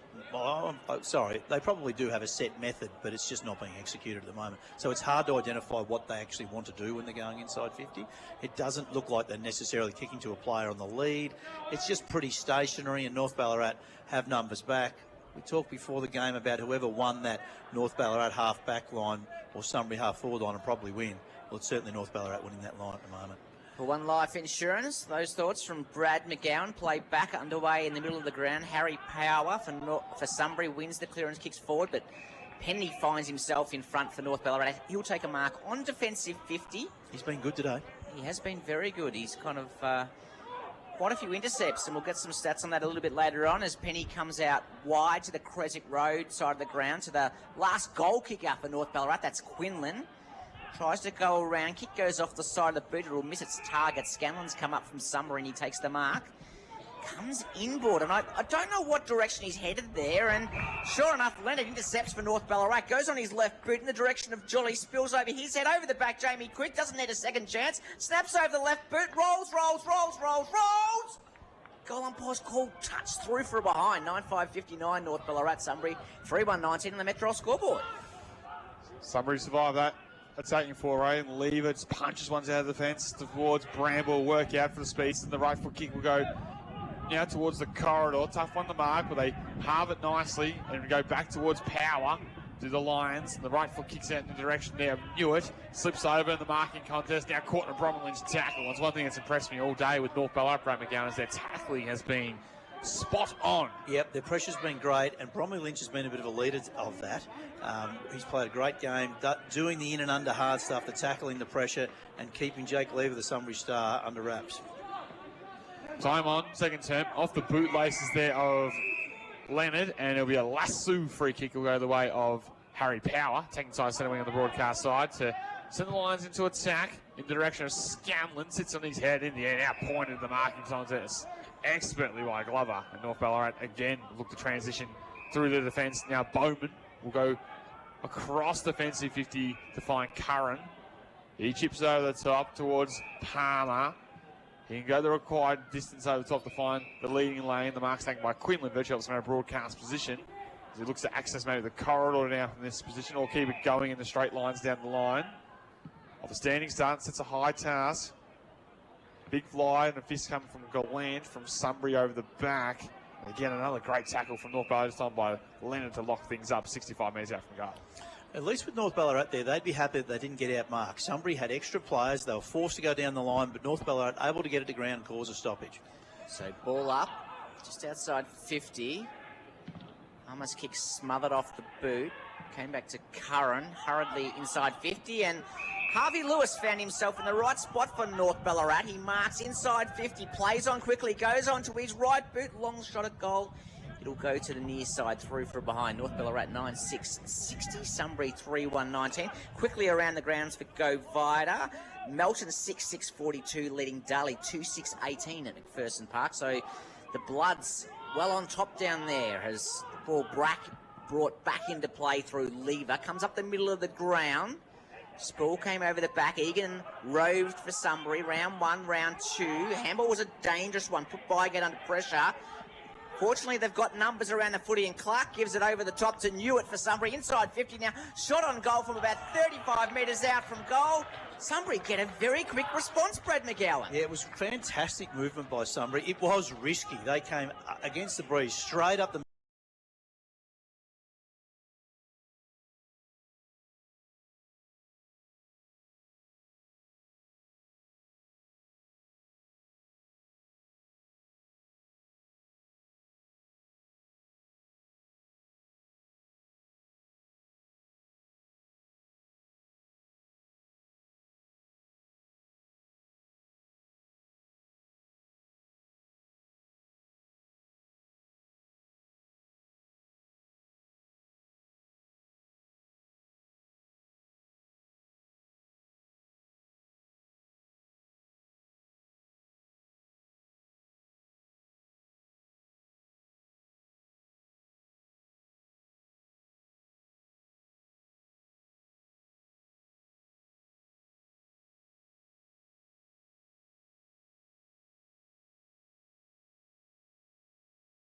Fancy his chances here from outside the arc.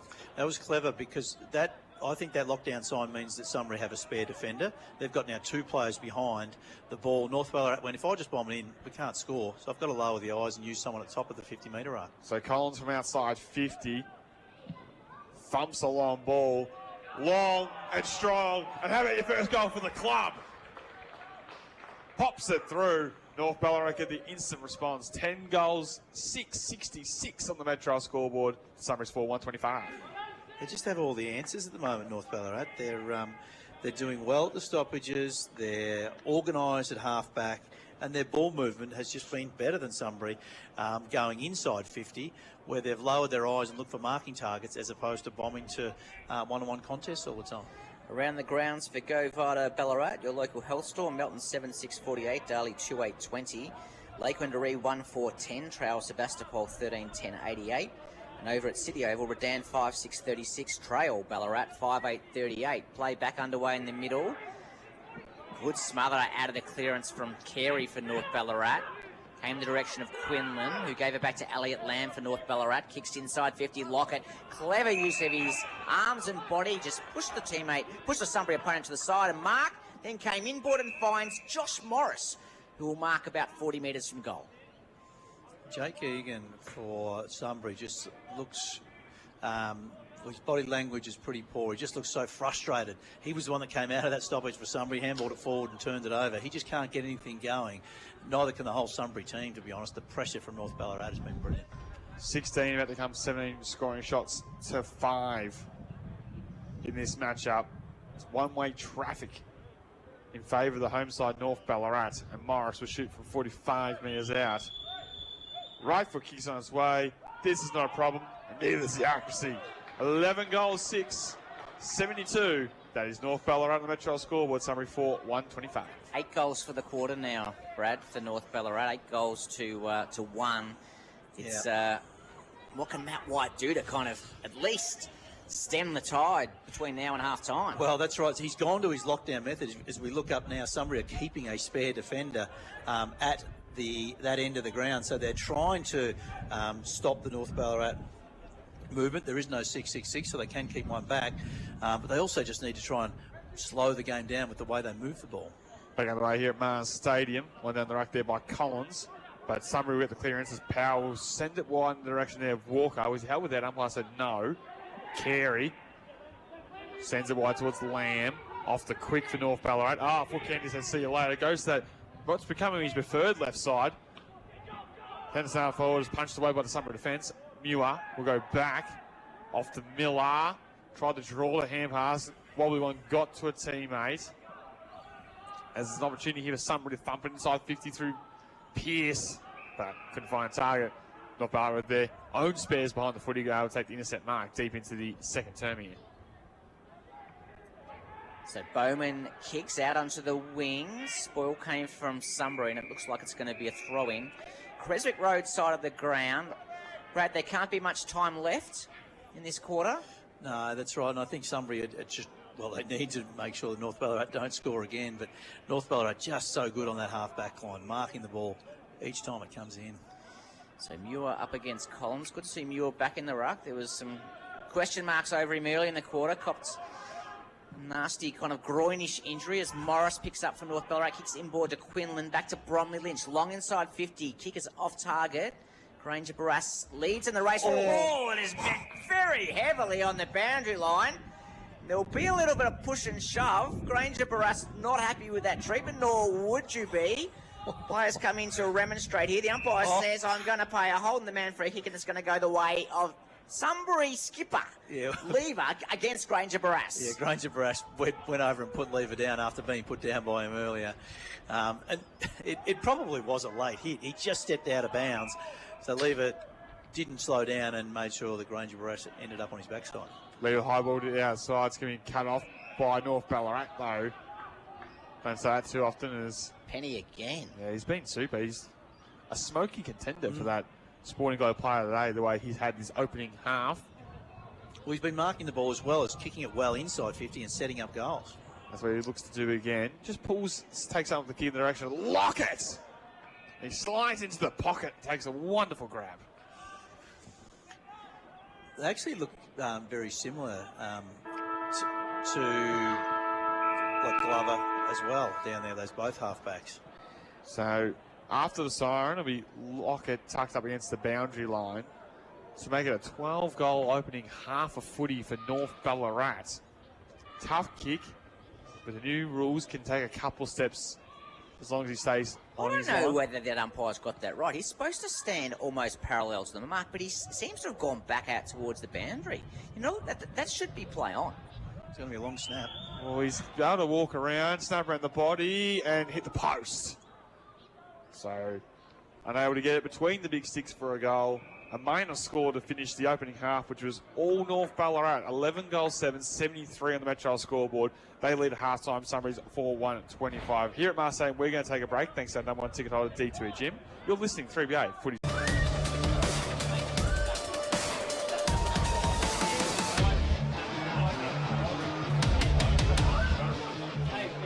Goes long to Joyce again. He goes in that direction, or 3 to beat in the air. But why wouldn't you when you got JJ? Mark of the day contender.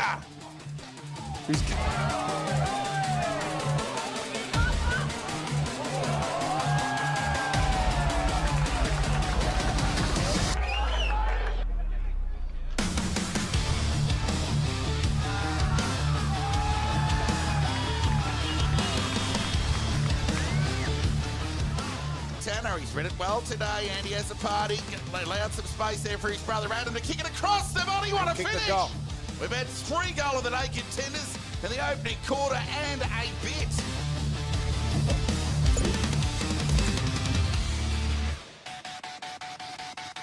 I'm only. Zambrero, Feel Good Max. Don't need a house in Beverly Hills. Don't need no private jet. 6 strings on my guitar is as fancy as I get. You would, if you could, live a life like me, with rivers, trees, and sweet warm breeze, and Woodstock from Kentucky. Live the wood life with Woodstock Bourbon and Cola. 18 plus, drink responsibly. The Repco Rewards birthday is here, and you're invited to celebrate with us. Members get 25% off store-wide. Save on parts, oils, car care, tools, and more. This Saturday only. Not a member? Join today. T's and C's apply. Repco gets you going. I didn't think the job would be for me, but I quickly realised that the skills I already had were exactly what I needed to be a good prison officer.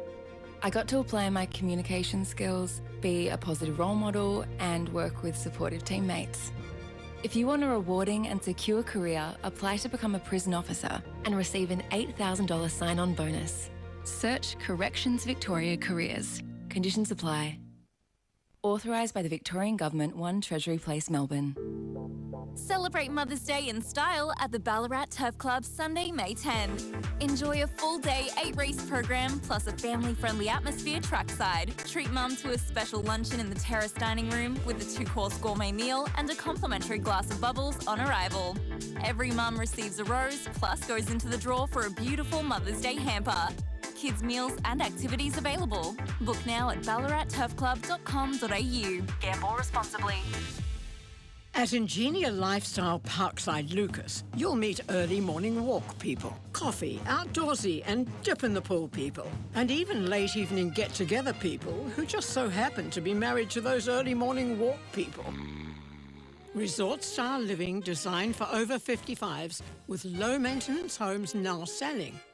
Ingenia Lifestyle Parkside Lucas for life-minded people. Search Ingenia Lifestyle Parkside Lucas to book your tour. T&Cs apply. It's May's super sale at Harvey Norman Furniture Ballarat. Huge savings store-wide. Sofas, dining, beds and more. Plus outdoor furniture last chance specials. Once they're gone, they're gone. Hurry in today to Harvey Norman Ballarat. Ballarat's 3BA, covering the McDonald's Ballarat Football Netball League, live. The umpire's picked up a free kick, and it's going to go the way at the top of the goal square of North Ballarat. Right foot kicks on its way, he pops it through, and North Ballarat get first of the second term. Lewis kicks to a man all by himself in the forward pocket. So he has 6 goals for the season. Jamie Quick, he now has 7. Yes, welcome back to 3BA Footy's home ground. Thanks to D2E Jim. From Delacombe to Wendry, you're never too far from a D2E, where it's half-time and match the round between North Ballarat and Sunbury. It is all North Ballarat, 11 goals, 7, 73 on the Metro scoreboard.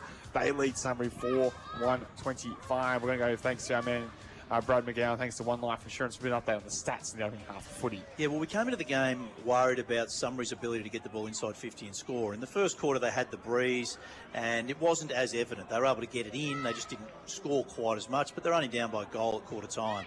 But as we went into the second quarter, North Ballarat's ball movement was just so much better. Their ability to find marks, and they took 24 marks to the Sunbury's 12.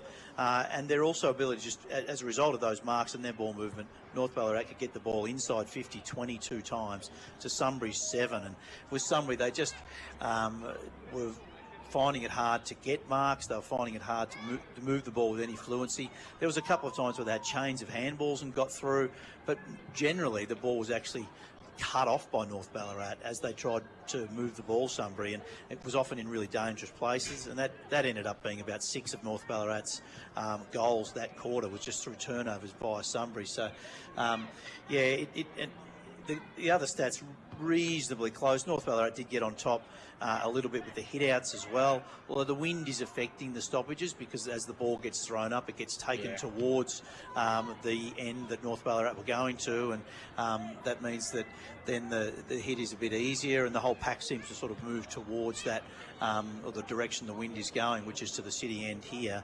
But overall, North Ballarat, if you think about the half in general, North Ballarat just used the ball far better against the breeze and with the breeze, and that set them up for the dominance they have on the scoreboard. Couldn't agree more with you, Brad McGowan. There's been a pretty even contribution from across North Ballarat's 22 today. Was there any standouts for maybe the Sporting Globe player today we can keep an eye on for the second half? Yeah, well, certainly the two tall left-footing intercept players in Sam Glover and Dom Penny.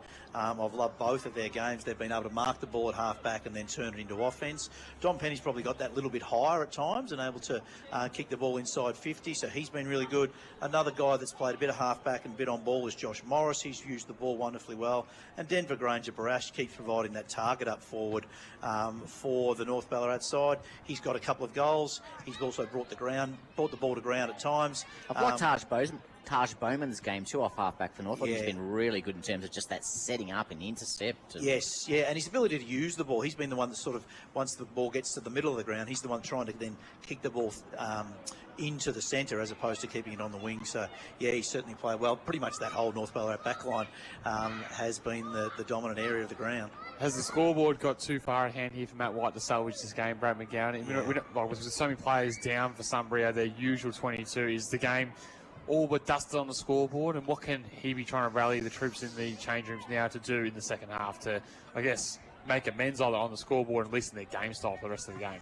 Well, what you want to do is you don't, when there's wind like this, there's no use talking about what they've done right or wrong against the breeze. Save that for the three-quarter time speech. You need to focus now on what you're going to do with the breeze. So you would be trying to tell your boys, hey, we do have the breeze. This is the quarter. Let's get things going.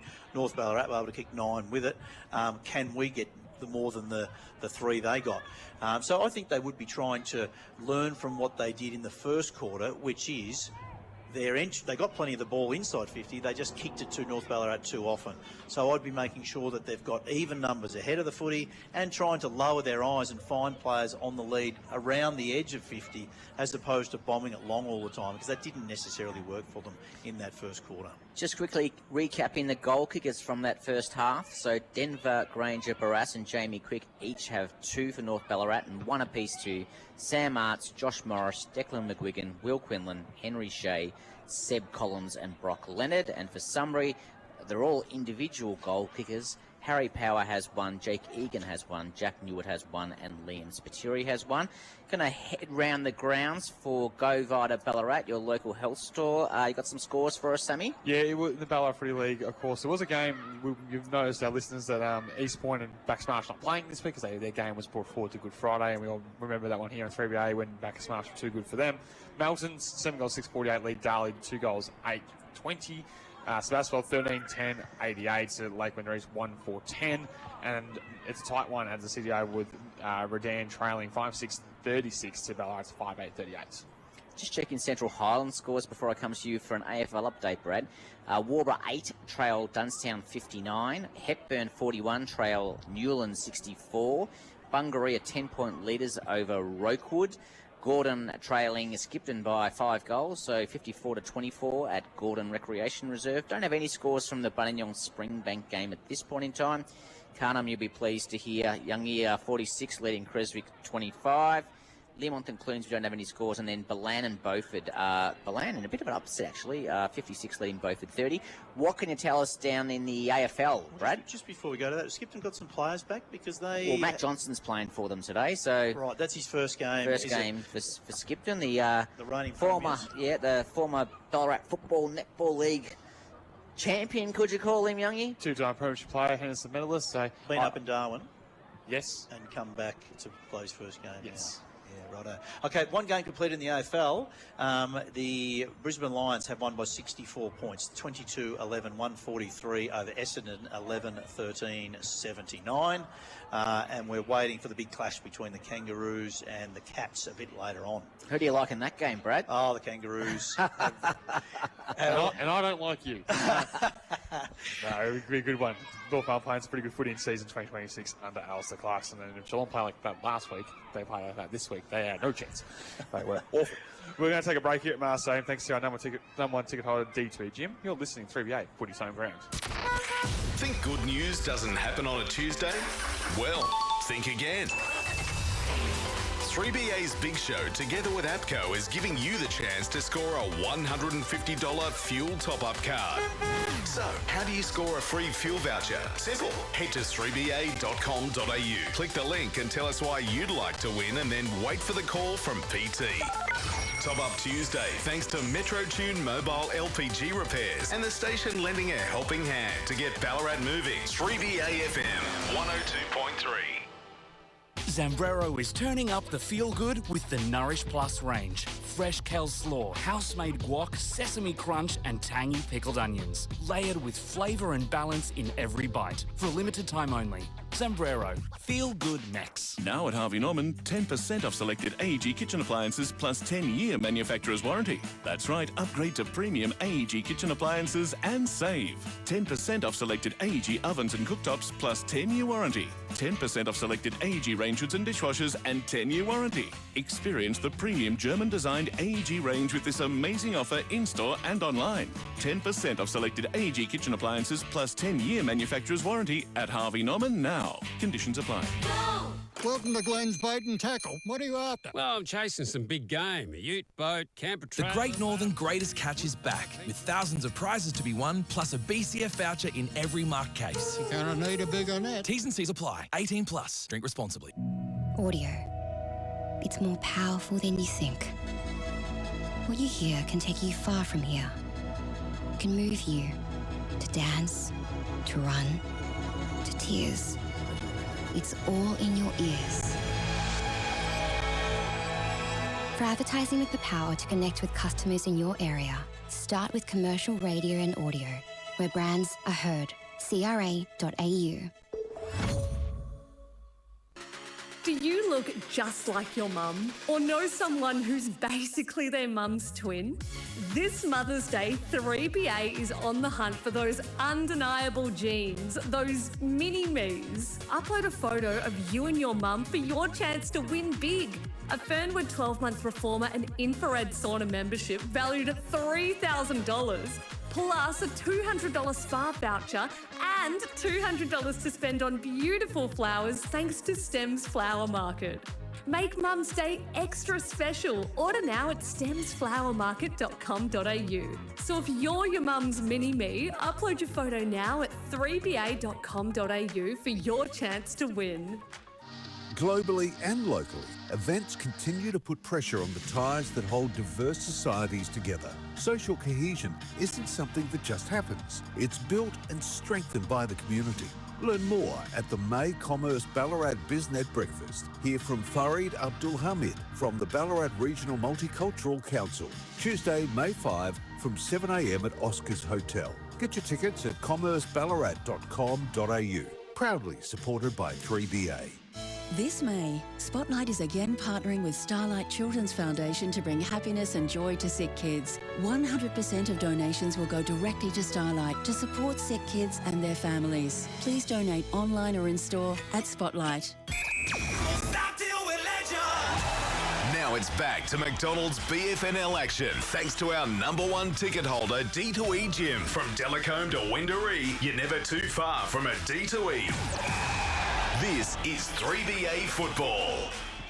Welcome back to 3BA Footy's home ground. Thanks to D2E Gym. Delacombe to Wendouree, you're never too far from a D2E, whereas the North Ballarat side has made their way back out on the ground. We're still waiting for Sunbury to re-emerge, maybe getting some final stern words from what can only imagine be a grumpy Matty White going after a poor opening half. But our man, Sammy T's been working overtime on the boundary line, keeping an eye on all the injuries. And Sammy T, have you got any update from the benches? Well, the big story of the day on the injury front was Fletcher Loader from North Ballarat who went down with an ankle, which is confirmed. Sunbury had about 3 injuries in 1 minute, which was absolute carnage at one stage. Dean Muir had that left collarbone. He was trying to get it right on the bench. He was looking like he was maybe going to check in at stages and then didn't. So he's probably okay, I'd say, to... well, maybe not okay to check in, but I would say it's not like it's in the red zone for injury-wise. Gallant came off for a bit in a collision, but he got back on. And that's probably all about to report on, boys. There's been a bit of carnage, but yeah, Fletcher Loader's the big story of the day with that ankle for North Ballarat, unfortunately for him. They certainly can't afford to lose many more, Sam Young. We heard Matt White say pre-game he thought there was 16 players currently on their injury list. They played the reserves with 17 players. Yeah, you wouldn't want to lose too many more today, would you? No, well, when you've got the likes of Nathan Wood, who's out with a concussion, he's been such a good leader for them for a number of years, the vice captain across half-back. Obviously, they don't have the access to Sutton every week, been a bit of a problem. No Polsky, no Cameron, no Tudor, no Cook, no Stevens, no Doyle. Just a high-quality players already out of their 22, and probably would all be in their starting 18, to be fair, as well. So they're really up against it, trying to, I guess, try to get back on the winners list after they're at 1 and 2 going this one, and staring at the barrel being 1 and 3 and looking a little bit shaky to start season 2026. It's certainly not the way they wanted to start it, but there's not much more they can do with this injury. Lest you're probably not, well, you're going to throw everything at it that you can for Sunbury in this quarter, because you do have the breeze, and I would imagine at three-quarter time you'd probably shut up shop and just try and limit damage if he doesn't get close enough. Matt White, if he doesn't think he's close enough at three-quarter time up against the breeze. So maybe when it gets to three-quarter time, you say, hey, let's just take the ball wide. Let's just slow play, limit damage. Yeah, as opposed to going through the middle like they were.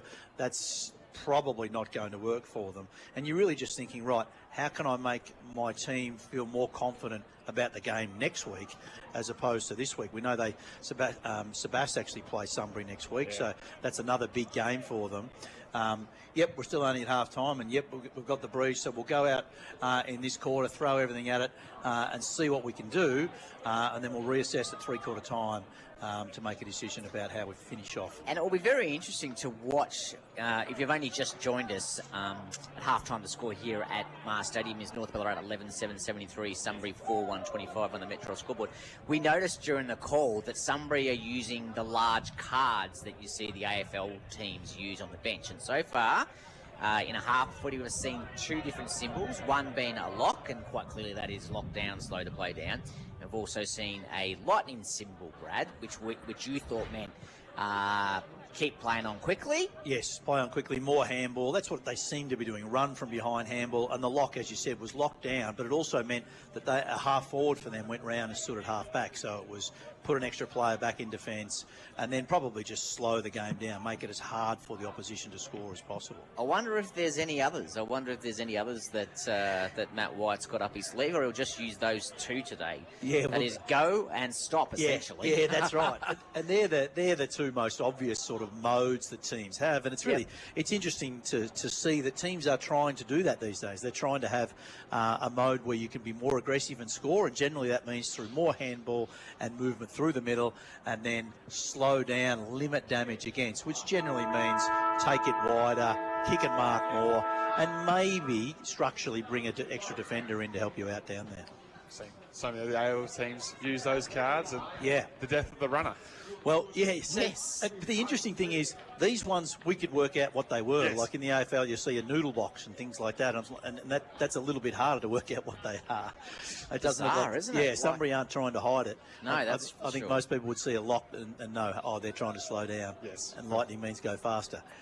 So players going to make their way into positions now, especially with North Ballarat has broken up. Sunbury took a long time to come out, so Lights are on. It's got quite overcast, hasn't it? Yeah, we've got a bit of rain forecast for the evening today, so could just be getting a little bit darker as it preps for that, I dare say. We do have Sam Treasure down near the Sunbury bench. We might just get him to keep an eye on the back of the Sunbury bench. Can you see any other cards lying around down there, Sammy? I'll have a little snoop, Brad. I can see 3 cards lined up on the seats. 3. Well, there's a third mode that was going to be. What would the third mode be? Stop, go, hold, play. I don't know. Go home. Do you want to ask this, mate? What are your 3 cards? That's the white flag. Yeah, can you tell us your cards?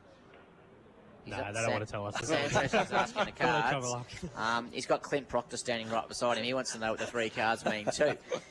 As umpire moves into position to start the third quarter, Sunbury's a bit slow to come out. Obviously, Matt White had a good chat to them about what he hoped for in the second half. As you heard Brad McGowan say for One Life Insurance, the game's probably slipped a little bit beyond them now in terms of being that 8-goal margin, but there's still a lot to play for, Sam Young. Oh, absolutely there is. I mean, we're only for the Sunbury Lions 14 quarters into season 2026, so there's a lot of lessons and a lot of learning still to take out for the remainder of the season that they can implement here in the second half.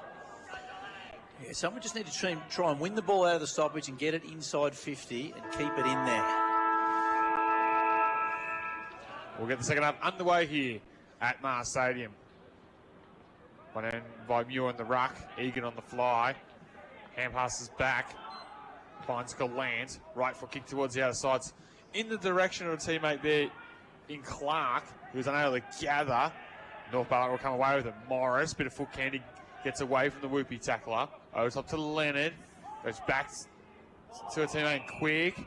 And the high fend off is the only thing I can see the umpire's going to pay that for. It's going to go against Jamie Quigg. It's going to go the way of the Sunbury Lions at half back.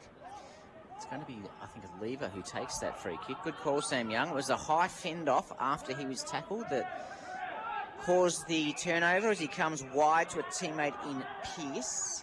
Hasn't been the worst of them this afternoon, Hamish Pearce for Sunbury. Kicks it out wide and finds a teammate in Sean Riley. His kick barely travels 8 metres, let alone 15. But Lever's up to the task, the Sunbury skipper, and kicks long towards half forward. Getting back to take a strong mark overhead. He's been very impressive. Our first sight of him this year, Seb Collins, the recruit from Sandhurst, I think it is, in the Bendigo League. He plays on, kicks to Carey. Should have been paid the mark. Umpire Bradley does play it. So Carey for North Ballarat goes inboard in the centre of the ground, finds his skipper, Elliot Lamb, who continues this trend of switching play across the ground, finds Curran, who's been good in defence today, comes up the line looking for Faulkner, juggled the mark in the end, which has allowed Sunbury in. Umpire's found a free kick. It's going to go the way of Sunbury on that outer side of the ground here at Mars Stadium. So Lions to go into attack from centre wing on the outer side, potentially. We do have players on the broadcast side that can set up a switch, but Miller plays on and wobbles one to half forward and misses the target. And horrible kick. Just real sack going forward. There was gobbled up by Taj Bowman, not for the first time this afternoon. He'll chip it wide, and North Ballarat with that control, Brad McGowan, as they just look laterally and chip it around and going against the breeze. And eventually find Morris, who wants to be the designated kicker, and bite one off towards half forward. Bit of a worm burn and misses the target. Opens the door for maybe somewhere on the rebound. Miller goes outside to now go back inside with the run and dash. He looks left, he looks right. He goes with the kick instead on the lead. Johnson, it's a good pass. Didn't need to look left to right, just have to go forward and find his key forward on the lead. Johnson was the only forward really ahead of the footy. Somebody had this big void of players at centre half forward. So their half backs keep getting the ball, looking up and going, there's no one to kick to there. I've got to try and run it through that zone and kick it over it. This time it did work. So the quiet afternoon by his usual high standards as Daniel Johnson has the 5 goals for 2026. Kicks from 50. And misses to the left-hand side. Sunbury get up behind. They go to 4-2-26 Metro on the Metro scoreboard. North Ballarat 11-7-73. Very quick to bring the ball back into play in North Ballarat. Morris has the ball. He's under pressure. on the 50-metre defensive line. Bromley Lynch comes in to assist and goes onto his left boot towards the boundary. Great mark by Harvey Lewis, the youngster. Plays on quickly, goes onto his right boot, and suddenly the ball's in the North Ballarat 50. Denver Granger Barras marks, plays on quickly, handballs over the top to Jamie Quick for North Ballarat. Dribbles one into goal, and just too lackadaisical, Brad. He missed it to the left-hand side. Oh, that's the way Quickie plays, though. It was great movement by North Ballarat down this wing, and they were just able to run and carry the ball and get it 10 metres further each time, which meant that the Sunbury players were sort of proactively positioned in front of their players. Because North could run and carry it, they were able to kick over those proactively positioned Sunbury players and be out the back constantly. Just unable to finish in the end, though. I'm going to do a Kane Corns and put Jamie Quick on nose for kicking on his non-preferred ball that is natural. High ball the outside and off hands, out of bounds. He had acres of time. He did have more time, and he just went, I'm going to go with a $1 million dribble kick on non-preferred from the pocket. Yeah, he kicks the goal, he looks like a superstar. It was right in front of the spectators. Maybe that influences his Well, decision. you know, he does. He is one of the human highlight reels of the competition, that's for sure.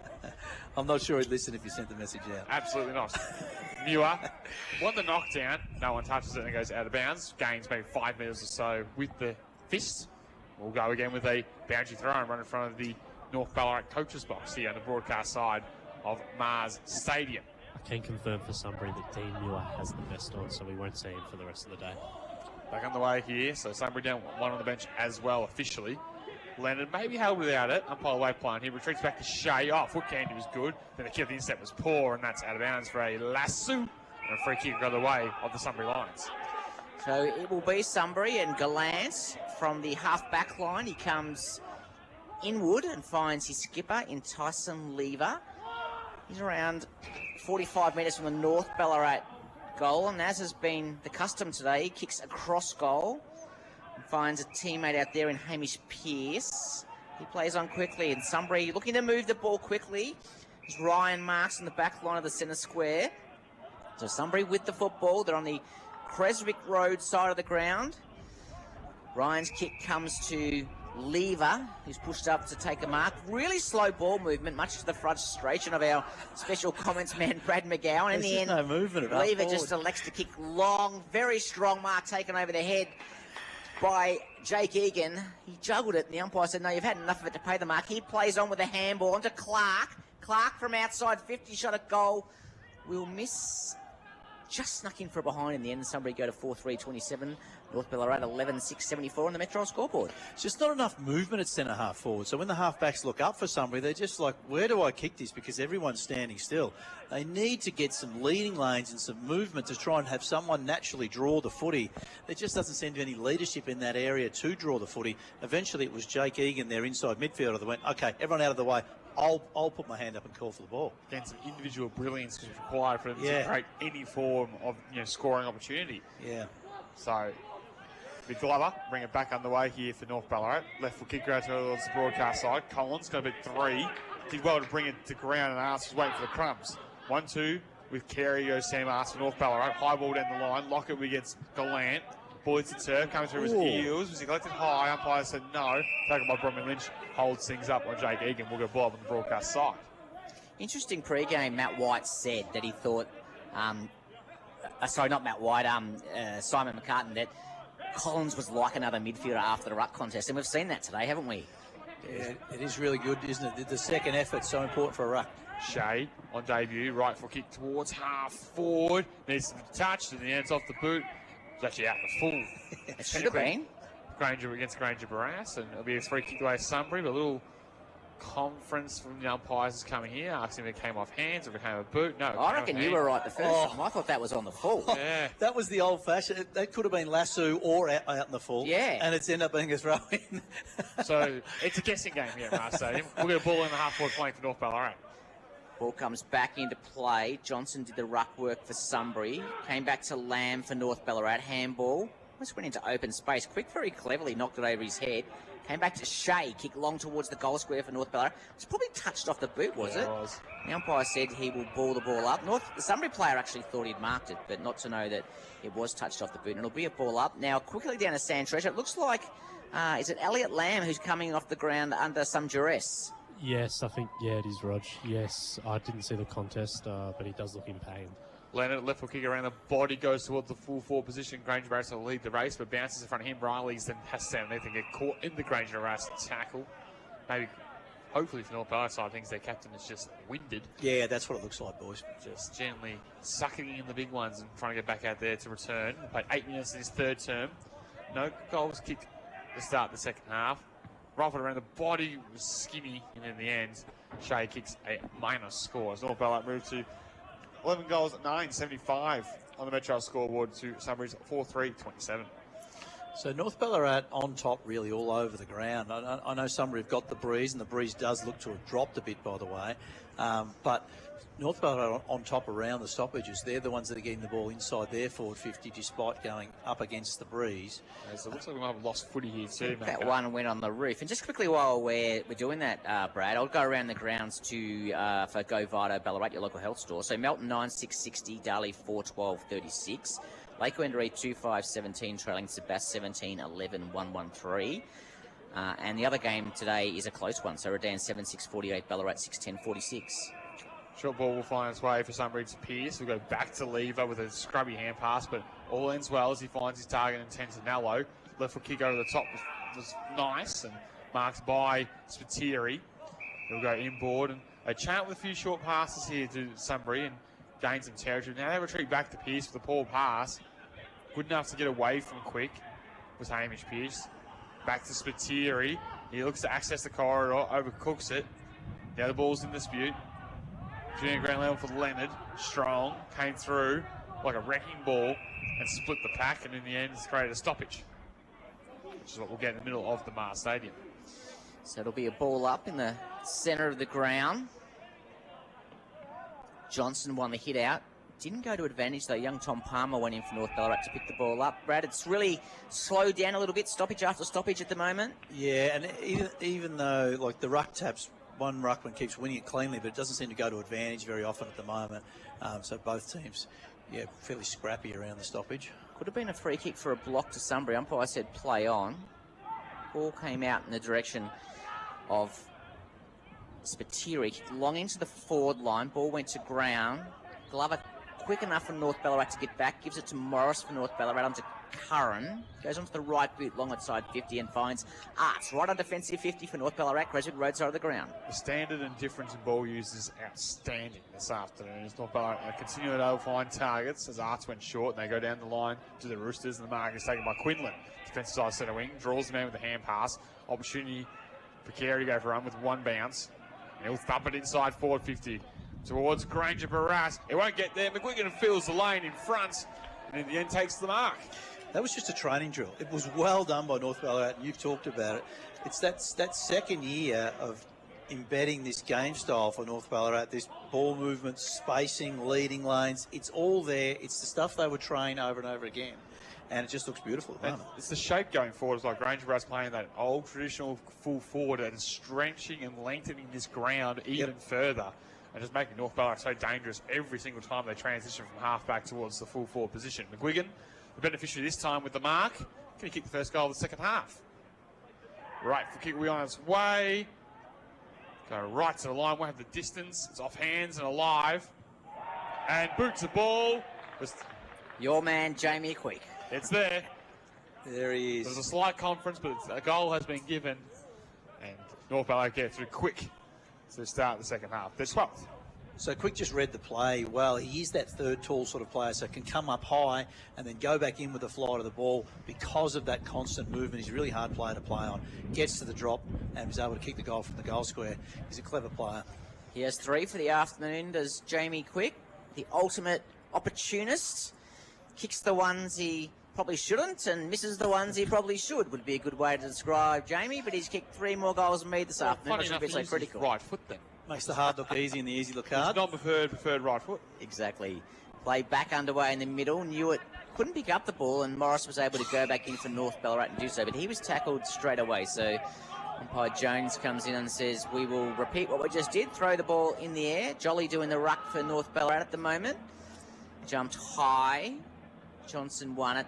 Very clever from Scanlon as Sunbury kicked the ball forward. Bowman, who's been excellent this afternoon, mops up, kicks it inboard, put Jolly under pressure. Got help from Lamb. onto Penny. Penny long towards the goal square, one-on-one. Was Granger Barras held? Umpire said no. Somebody with the weight of numbers. Their skipper, Lever, is able to clear. Kicks outside defensive 50. Big fly from Scanlon. He jumped too early. It'll be a free kick going the way of Elliot Lamb, the skipper for North Ballarat, and he is right on the forward half of the centre square on the Crescent Road side of the ground. Lamb to send the Roosters back into attack after an unrealistic marking attempt there from Paddy Scanlon. Looks left, looks right. Dinky little kick forward to Lockett. Had fisted away. Able to wrap around to his non-preferred left boot towards the full forward position. Gallant forces the ball for Sunbury. Not out of danger though. Granger Barras retreats. Squaring kick from North Ballarat was clever. Tackled by Power, and then it was picked his pocket there was Ryan, who comes out towards the broadcast side. Boy, well, Glover to beat. Great mark. Just reached over the top and almost floated a little bit there, did Sammy Glover with amount of time was in the air. And he finds Morris with the required 15-minute pass. 60 metres out against the breeze. Will be too far for him. Set one up for the high flyers, and then he pulls it to the pocket in the quick direction. On hands and knees. I think it bounced off the bonnet of Jamie Quick. In the end, it creates a stoppage. Some pretty sore and tired players out there, Brad McGowan, as you speak. Slow to get up from contest. Plenty of hands on hips. Yeah, well, it's been a fairly intense first half. This half has petered out, or this quarter's petered out a little bit. But, yeah, certainly plenty of pressure and lots of tackles. Miller for Sunbury clears the ball outside 50, but straight back into the hands of the man that kicked it in there, in Sam Glover. Came back to the club full-time this year after a very successful stint at Collingwood VFL, and he's showed his class again this afternoon. Looks for the lead. Lewis courageously could have got a free kick for an arm truck. Umpire said no. That allowed somebody to come in through Boyd, and they're able to clear through Lever. You might have heard Sam Young's reaction there. The old mongrel punter on the ground went nowhere. Allowed Curran to get back, to get it to Bowman, out to Arts on the wing. So Arts can go for a bit of a run. He's got plenty of space. Pulls the kick to half forward. Measured it perfectly. And Quicken grabbed his head for his size. Couldn't complete the mark on this occasion. Handballed inside forward 50 by North Ballarat. And in the end, the stoppage is the result. The other impressive thing about North Ballarat is not only is their leading lanes, but the players are playing their role. The small forwards keep getting to the crumbs. They're always the first player in to get the crumbs, and that allows them to keep moving the ball. Jolly wins it down, but going nowhere from the tap. It's almost bees to a honeypot sort of stuff this term. Plenty of stoppages for the umpires to get a touch and feel of the footy. Johnson doing the ruck work, came away with it. Walker's kick was past his mother, but came back to now him, and then Power as Sunbury spit it wide. Boyd will go over the top with a searching ball. Tough one for Scanlon to grab it at the bottom of his bootlaces. In the end, tried to hack it up the deck, and he poorly did so. North Ballarat looked to go inside with the hand pass from Glover to his almost clone in Penny, who was caught in the tackle, and the ball upset the result. So the ball will be thrown in the air on the outer side here at Mars Stadium. Played 16 minutes in the third quarter, and North Ballarat well in front, 75-27 as the ball runs over the boundary line. It's 11 goals, 9, 75. Sunbury 4-3-27. That's on the Metro scoreboard. Enjoying the coverage this afternoon for D2E gyms from Delacombe to Wendouree. You're never too far from a D2E. As the ball comes back into play, it'll be Jolly and Johnson. Jolly used his body really well and hit it to Quinlan. Kicked it on the right side of his boot and found a target in Lockett, who plays on quickly now. Kicks long towards the goal square. Denver Granger Barras finds himself in front. Really clever use of the body initially, Brad McGowan, and takes a mark at the top of the goal square. Yeah, it was just all set up by Joel Lockett. How good was he at centre-half forward? He has presented all day and generally led his opponent to the ball. He's either marked it or it's fallen in front of him. And that, on that occasion, able to mark, then wheel around and get it inside 50. If you're Denver Granger at Barras, you're happy with that sort of delivery. So DGB has 2 already, 14 for the season, directly in front, top of the goal square. Should get his 3rd, which he does. And North Ballarat have their 13th of the afternoon. So they move to 13 goals, 9, 87 on the Metro scoreboard to Sunbury's 4-3-27. So Denver Granger Barras is moving his life back to Perth. midway through this season. He's got a couple of games to go. I wonder if they can convince him to stay, because he's... Or even get him to fly in, fly out for some of the big games, maybe. Yeah, that's right, because he's just so important for them structurally. Just allowing Lockett to play high and have at that centre-half forward sort of position, he's having a fantastic influence there. Both players are fairly similar in build and the way they play, but it's just so important to their structure to have them both. So we played 18 minutes in this third term, and we're back underway. Those two number 20s in the ruck again. Collins got the tap. Bromwich Lynch will retreat with the hand pass, but finds way to Shea. Rightful kick in the outer side was in the direction of Lewis. He couldn't quite gather below his bootlaces. Power for Sunbury. Went once, went twice, and still couldn't pick it up. Well played by Palmer. Got away with the looping hand pass, and Quinlan will go inside forward 50 towards Granger Barras. He's ushered out of the way that time by Riley expertly. Handball was too hot though for Lever. Opens up the mistake and an opportunity for North Ballarat to lock it inside forward 50 once again, which they have done deep in the right forward pocket. Yeah, Sunbury just really getting beaten out of the middle. We might get some stats for you pretty soon, but it just seems like North Ballarat are on top in all facets of the game right now. So the ball will be thrown in the air, almost beside the behind post at the North Ballarat end of the ground, or the end with their kicking to this quarter. They've been down that end quite a bit, Rog. 12 inside 50s North Ballarat up against the breeze to Sunbury's 4 with the breeze. There you go. Ball thrown up. Johnson won it down to Miller for Sunbury. Dribbled it along the boundary line. Ball, fortunately for them, went over the head of the North Ballarat player, but they've got plenty of numbers in support. The ball comes back inboard. Lewis. Ball came out to Bowman, who's drifted forward from 40 metres out from goal as a shot and misses to the right-hand side. He deserved that, did Taj Bowman. He's been terrific today. North Ballarat 13-10-88, Sunbury 4-3-27 on the Metro scoreboard. I think he can smell a Palmer at the Globe, can't he? Or a steak. Yeah, or a steak. There's plenty of sport to watch at this time of year. He's thinking, hey, I could get hold of one of those. Short pass for Sunbury, finds it to Lever, who goes to traditional centre-back route with a kick, and was to Newitt, gave the handball receive back to Lever. He dumps it towards half forward.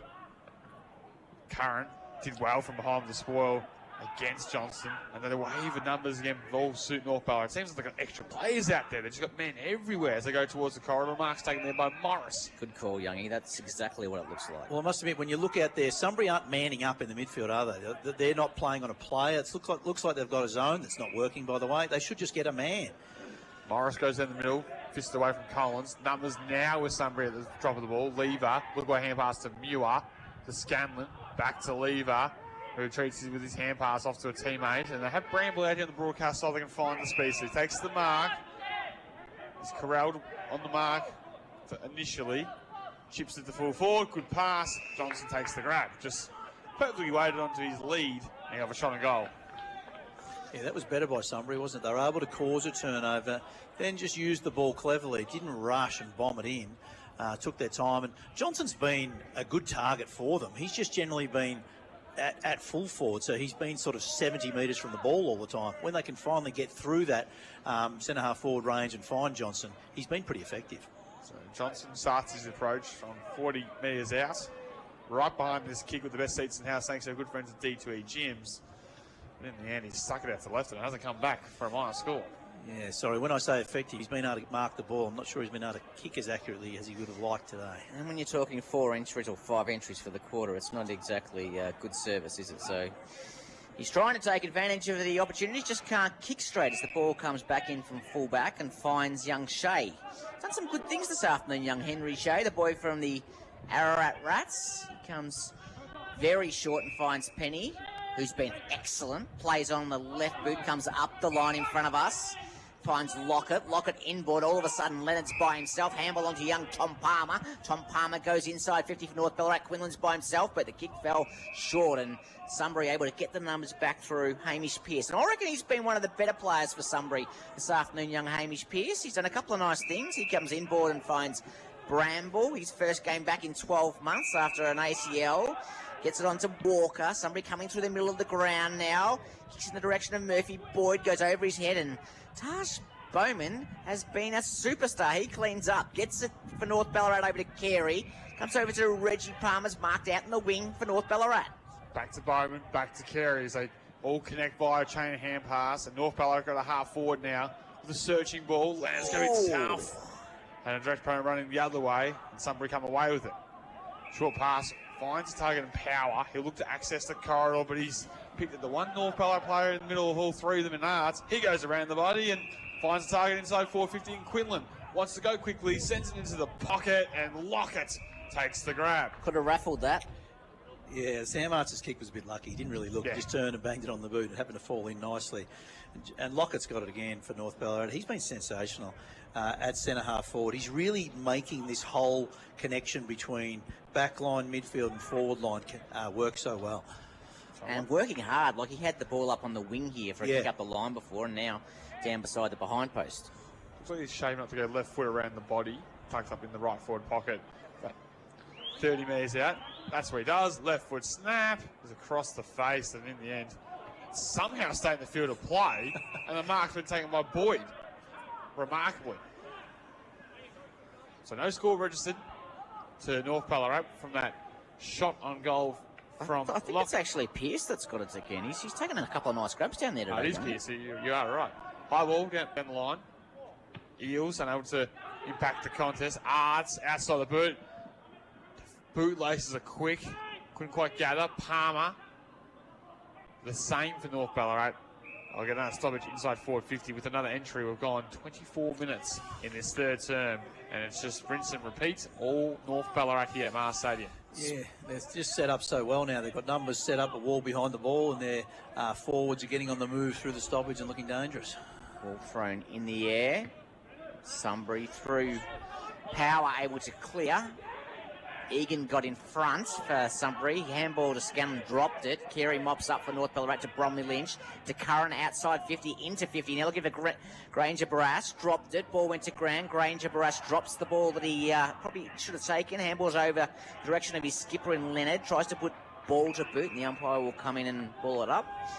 So we're about 35 metres from the North Ballarat goal. We're 25 minutes into the third quarter, and it's North Ballarat comfortably 10 goals in front here.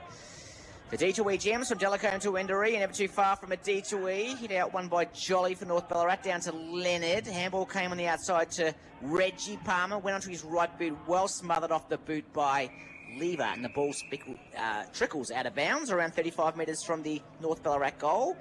They're kicking to the Creswick Road end of the ground. I can give you an update on the AFL, boys. In the blockbuster between West Coast Eagles and Richmond, Eagles are leading by 1 point. It's 1 point to 0 at the moment. Thank you very much for going via to Brad McGowan with that exciting update. How would Richmond go in this in the BFL, do you think, boys? They go all right at the moment? I know they've got a lot of injuries, but... Go to the top, finds Spiteri for Sunbury. He'll play on and thump it towards true centre forward, but in the end, it's too much of the kick. And Curran plays best game of the season thus far. 100% agree. He's been good, hasn't he? They'll go laterally to find Glover. It's easy to play well when the opposition kick the ball to you. Yes. Well, that's very true too. And he goes to require 15 to find Arts. Wouldn't mind seeing Arts' numbers as well. Yeah, he's been industrious. As he chips over the top and finds Carey. As they continue just to chip it around, keep possession going into the breeze. Isaac Carey caught the play on now. Pulls the kick, and McGuigan gets it plays. There'll be 15-minute penalty. As McGuigan marks, Johnson gave him the old ear massage and some. And will bring McGuigan from defensive side centre wing towards half forward. Yeah, it was just a bit late and a bit lazy, wasn't it? Johnson made him earn it, so to speak. 50-metre penalty put him 55 out from goal. Yeah, won't have the distance against the breeze, but can set one up for his side. Geez, that was a short 50. It happened inside the square.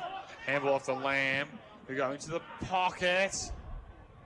Gets at the back. Palmer was unable to gather. Walker clears initially, only as far as Collins takes the mark. Cut one from this distance at the other end of the ground. 55 from goal. Just quickly down to Sam Treasure. Was that McGuigan coming off the ground with blood coming from his nose area, Sam? Yeah, correct, Roger. Just getting that patched up now. Was that from that marking contest? Yeah, I think it was. So Collins shows the thumping kick, but against the breeze, this would be an effort. He launches, has the accuracy, won't have the distance. Offhands Jolly, now quick, with a miraculous left foot snap over the shoulder in the end, he's been lucky to scrape it through for a minor score. 13 goals, 11.89 on the Metro scoreboard. That is North Ballarat at Sunbury's 4-4-28. Lever did put Quick down after he kicked that. That's why the crowd were oohing and ahhing a little bit. Quick, again, just playing that sort of third tour role where he didn't need to jump. He just read the ball at the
Goes long to Joyce again.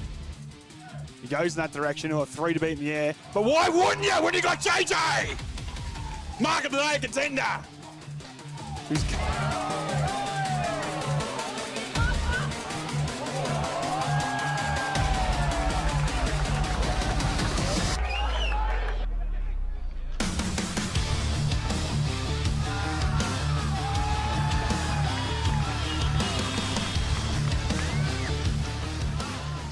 He's read it well today, and he has a party. Allowed some space there for his brother Adam to kick it across the body. What a finish! We've had 3 goal of the day contenders in the opening quarter and a bit.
Goes long to Joyce again.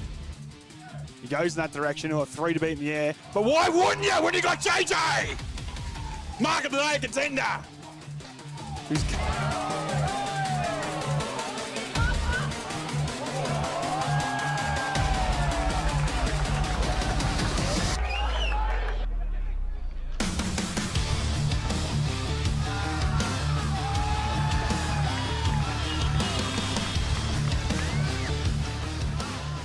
He's read it well today, and he has a party. Allowed some space there for his brother Adam to kick it across the body. What a finish! We've had 3 goal of the day contenders in the opening quarter and a bit.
Time it makes a beautiful slapping sound and goes at 50 to 60 metres.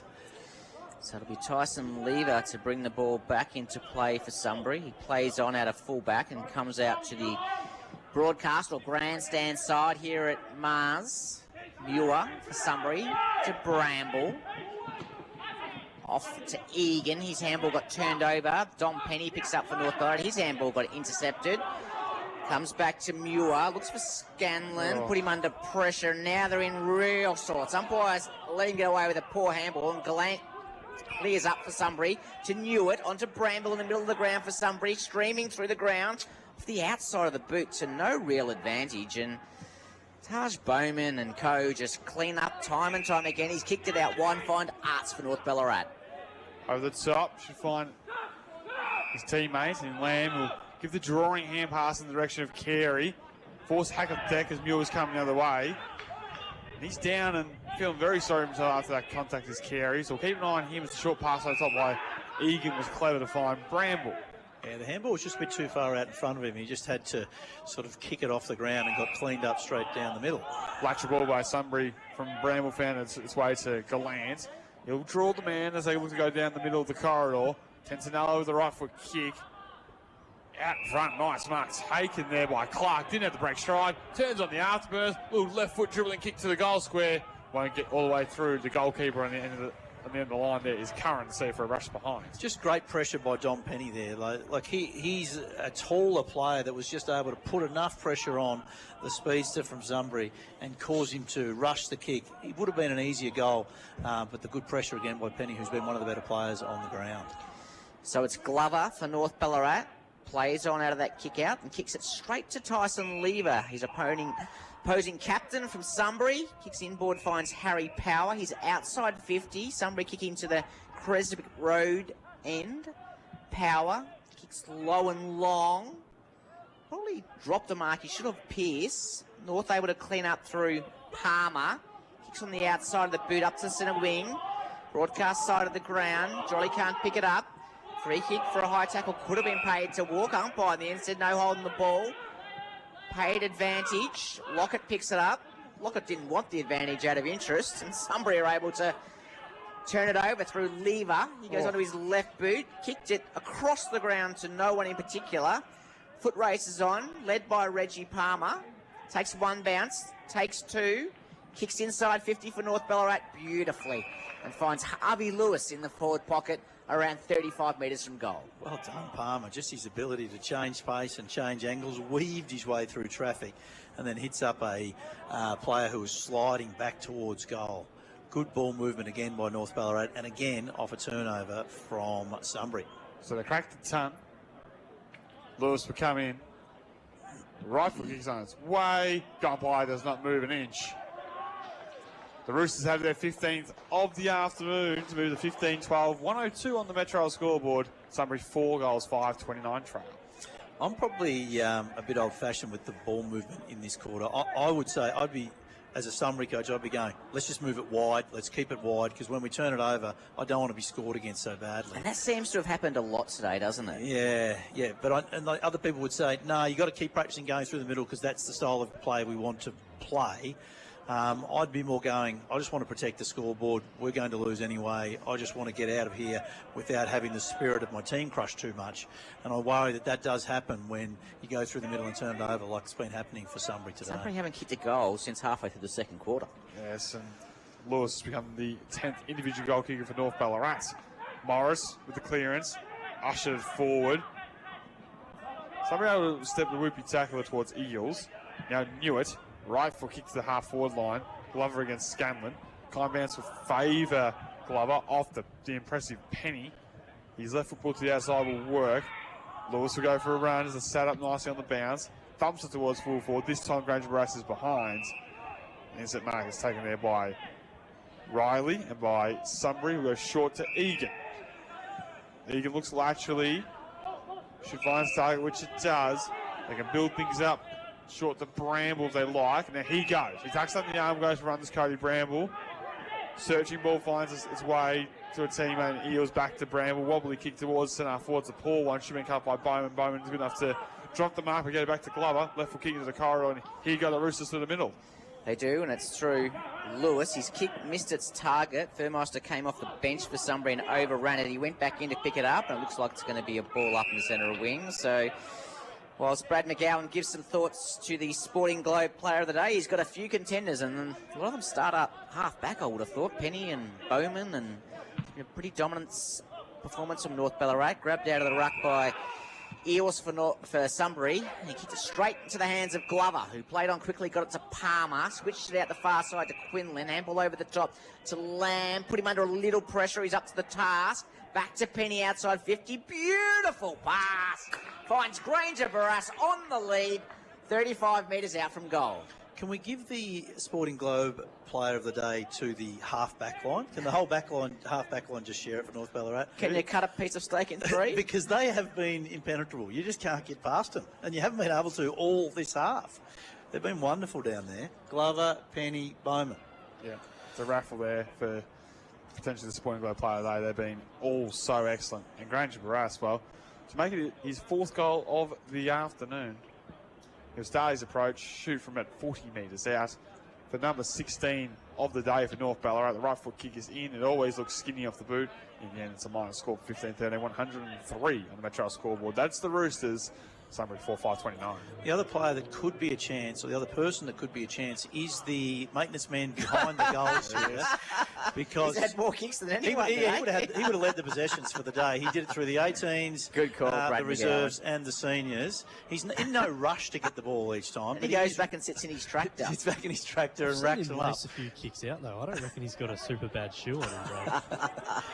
Lever will bring it back underway here for Sunbury, and his kick's too tall for his intended target. In the end, dropped the mark. There was Arts. And off hands, it goes out of bounds. We'll get the ball in. So that's the maintenance man in the construction area. By the way, stands are looking better, and as we can look over towards the athletics track, we can see the blue athletics track is now down and getting closer to being ready here at Mars Stadium. I'm not sure Sam Young will be doing many laps tonight. As the ball comes back into play, up the wing. Bowman again intercepts, kicks it long back inside 50. High kick, good mark overhead taken by the Sunbury skipper. Tyson Lever comes inboard to Newitt, back to Gallant. Switches play in the direction of Johnson for Sunbury. Ball went over his head. Glover was able to come through, but tapped it straight to Miller for Sunbury. Went back in, did Penny for North Ballarat. Handball to Lewis from North Ballarat. Went onto his right boot, found Glover again. Kick barely went 5 metres, let alone 15. So he had to play on. Found Reggie Palmer, came inboard in the direction of his skipper, Leonard. Marked on the forward line of the centre square and hit McGuigan, who's back on the ground on the lead. He marks just inside 50 and unselfishly Brad McGowan kicks it to Will Quinlan, who's about 45 metres out directly in front. Yeah, Capitals Quinlan just moves nicely inside forward 50 to mark there. And McGuigan's been good also, I thought. But they're just, like I talked about maybe having some sort of focus for this last quarter. Well, I hope it wasn't the focus for Sunbury to stop North Ballarat marking the ball, because North Ballarat are doing it what they please. There is just no pressure on them, and they're able to move the ball wherever they like. So Quinlan directly in front, right on the paint. Line for his 2nd of the afternoon. Gets close to man the mark because he wanted the distance, and he always had the accuracy. Number 16 in the afternoon for North Ballarat, 16-13, 109 on the Metro scoreboard. Sunbury stuck on that 4-5-29 aside. They've not kicked the goal since midway through the second term, and to be honest, don't look like getting one before the game finishes. No, they've got to get past the North Ballarat half-back line, and that's not easy to do today, particularly with the way the ball's coming in and the lack of pressure that the Sunbury half-forward line are putting on at the moment. And even if you looked at the wider North Ballarat defence, and not just the half-back line, Curran, I reckon, has been super at full-back. Obviously, we've mentioned Bowman and we've mentioned Glover, but Carey's been off half-back today and has played very well. So it's been a real team defence approach. This play restarts in the middle. Sharked out in the middle by North Ballarat, and it's Shea, kicks long forward. Ball was touched off the boot. Granger Barras thought he marked it. Got through 2 tackles, handball back to Carey. Back to Granger Barras. His kick was smothered by Eels. Miller went in, got a handball to no one in particular. Carey came in for North Ballarat, as did the Sunbury in Newitt. Newitt gave it over to Egan. Egan round 1 tackle, kicked it along the ground. This will be a lasso free kick, or did Johnson get it in time? I think Johnson might have just kept it in for Sunbury. Curran goes in for North Ballarat. Was he pushing the back? The umpire says no, and the ball does trickle out of bounds on the outer side here at North Ballarat. Just another one there. Jake Egan, he had the ball running through the middle, and as usual, Tom Bromley Lynch is always within a metre of him. I guarantee he gets in the best for North Ballarat today. And so he should. He's been given the job on one of the best players in the competition. He has worn him like a glove and made his day horrible. Back in the way here. We played 12 and a half minutes in this final term. For Sunbury, the final sign can't come quicker. For North Ballarat, it's party time. As we're at half forward for the Lions. Haven't kicked the goal, as I mentioned, since midway through the second term. Jolly in the ruck wins down for North. Quick kick forward by the Lions. We're inside forward 50, so here's an opportunity maybe. Won by Thomas Palmer in defence for the Roosters. Ball spills out for Sunbury. Power got boots the ball. Turnover. Bowman, could he walk the tightrope? No, he could not. We'll get a boundary throw him right on 50. We talked about before the game, could Sunbury just play defensive forwards on some of these halfbacks? I think they should have. Like, it couldn't have gone any worse than it had, really, if they just stayed on their opponent. It's always going to be the issue pre-game, and unfortunately for Sunbury, it's gone as Clint Proctor would have planned, as the umpire comes in to ball the ball up about 45 metres from the Sunbury goal. They haven't had many injuries since that second term.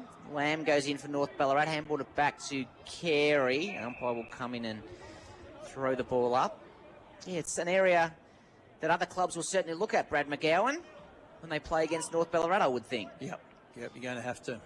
Ball thrown in the air. I think Wigan for North Ballarat goes in hard. Got some contact early in the third term, pleasingly out in the ground, but he turned that one over, came back to Eels to Lever, kicked inside 50. Johnson found himself behind, met his opponent high with that contact. He looks quite a frustrated man, Daniel Johnson, this afternoon, and we can understand why, given his team's performance. It'll be young Palmer to take that free kick. That's Tom Palmer.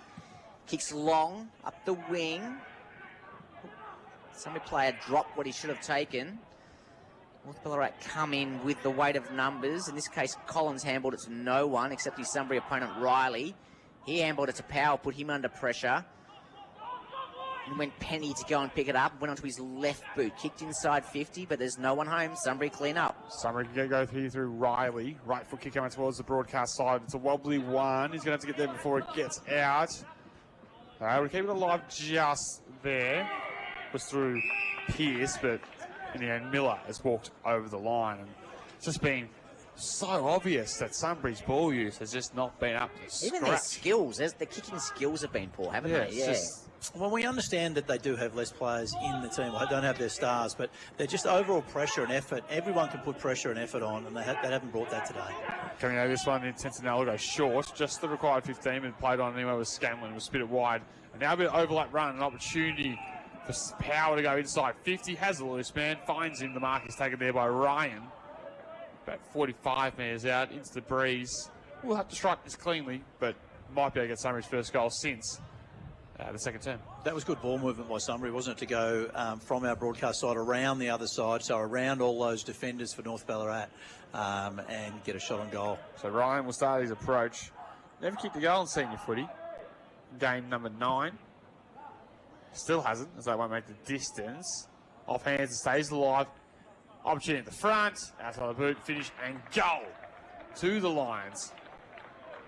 And the goal went the way of Murphy Boyd, who comes through and rode that perfectly. Yeah, that's right. Good positioning. Started 10 metres off where the ball was going to drop. Came in with the ball. It fell beautifully to him, and yeah, he was able to rove and put it on his right foot. Good goal to Sunbury. Good ball movement around that side. Look, Sunbury have tried to move the ball at times through the middle. It's just been North Ballarat's pressure has made it really hard for Sunbury to execute. On that occasion, North's pressure dropped off a little bit and then allowed Sunbury to do what they wanted to do. Those comments for Brad McGowan for One Life Insurance. Quickly around the grounds for Go Vita Ballarat, your local health store. Darley making a bit of a comeback. They've got drawn within 15 points of Melton in the last quarter. Lakers trailed by 137 against Sebastopol, and in the close one, Redan have slipped behind by at 6 goals to Ballarat. Ballarat 12-15-87, Redan 7-6-48. We're on Edwards' watch. He already has 10. We'd love to know how many he's got now against the Lakers and CE Brown Reserve. Back of the action here. Coming forward there, kick was Power again for Sunbury. Off hands, boys at turf for North Ballarat to rebound with Curran with a sweeping ball. Finds his teammate there in Lewis. Right foot kick will go inside, 50 with the shallow entry. Leave in front, over to mark. Jolie at ground level, right foot around the body was touched. The umpire waves play on, knocks to the advantage at Quick. He turns on the afterburners. Quick by name, quick by nature. Take a bow, Jamie. What a goal. That was so fast and so skillful. He's a wonderful player to have. You summed it up beautifully before when you said that is his bread and butter. You said, like, for a tallish guy, he plays like that small forward. Yeah. And that was the classic example of it. Yep, and just really, he hits it with pace, and he is so fast and reads it so well that he just gets to the, he's able to lose his player, takes his player up the ground and then loses them on the way back, so he gets a free run at it. What his player should be doing is saying, I'm going to allow you, Jamie, to be always up higher, but I'm never going to let you get goal side, because once you do that, you're going to be dangerous, and he's proven that today. How many goals is that now? 5 goals for Jamie Quick this afternoon. North Ballarat 17-13, 115. Sunbury 5-5-35. On the Metro scoreboard, we've just ticked over 18 minutes here at Mars Stadium. Story of the day has been that Sunbury has kicked 1 goal since the second quarter, and North Ballarat have run amok as Sunbury win a clearance, kick the ball long inside 50. And this is probably the story of the day. It's the North Ballarat defence getting back time and time again, and this time it's Glover who takes the mark. Comes out and finds McGuigan on the wing. He's done some nice things today as Declan McGuigan. Game number 34 for North Ballarat. He comes back, and North Ballarat starting this slow play now, running the clock down. Glover goes off to Lamb, the skipper. Looking short and wide. This is perhaps what Sunbury might have done to try and limit the damage on this scoreboard. Glover has the ball now. Kicks short and finds Penny. So that's 5 marks in a row. We talk about trying to cover off. That's 5 easy marks in a row they've given up. So it's Penny now on the left boot. Long. Up the wing. Jolly found himself behind, but was good enough to get it to ground. And Collins, who's the ruckman, playing like a rover, sharked it, went onto his left boot. Kick lands just outside 50. Riley's there for Sunbury. Got some support from Lever from Sunbury. Went onto his left boot and found Muir in the centre of the ground. Muir can spread the hand pass wide for Sunbury, and look at the short parts in the direction of Scanlon, who will retreat with the handball to a teammate and ends up in the right man's hands and power. Tucks on the arm, goes for a run. Right foot kick to centre forward. It's a good one. Good kick. Mark taken there by Boyd, who plays on immediately, dumps it inside forward 50 for Sunbury, and the mark taken by Johnson on the lead of the line for goal. I guess that is what Sunbury have tried to do, is move the ball through the middle with hands and then short kicking. When it comes off, it actually looks pretty good. They can break up a line, and they don't need a centre-half forward, say, to take a big mark, because they've run through that area. If they can get the ball to Johnson, he's been able to mark it. He just hasn't been able to finish. Johnson, line up for goal. Right foot kicks on its way, and it's never coming back from there. It won't even register a score. We'll stay alive with the fist coming from Shea for a moment's time. And out of bounds it goes. We're into time on in this final term. The Metro scoreboard, well, it has North Ballarat in firm control. 17 goals, 13, 115 to Sunbury's 5-5-35. Just quickly down to Sam Treasure. Gallant came off the ground into some discomfort there, it looked like, Sam. Yeah, I think it's more just disappointment, Rog. There might be a little... Nah, he looks just a bit disappointed, I think, Rog, yeah. Good to hear. Glad it's not an injury as the ball comes back into play. Johnson grabs it out of the ruck. Clever handball to Pearce. His kick almost went nowhere. Penny back for North Ballarat, as is Ryan, and the ball will spill out of play around 20 metres from the Sunbury goal, right in front of the social club here at North Ballarat. Healthy crowd in, and it's been a great day for North Ballarat fans. Big win in the reserves. An equally big win in the seniors as the ball's thrown back in. Johnson for Sunbury. Ball went to ground. Tom Palmer went in. Handball from the ground. Clark went in for Sunbury to pick it up.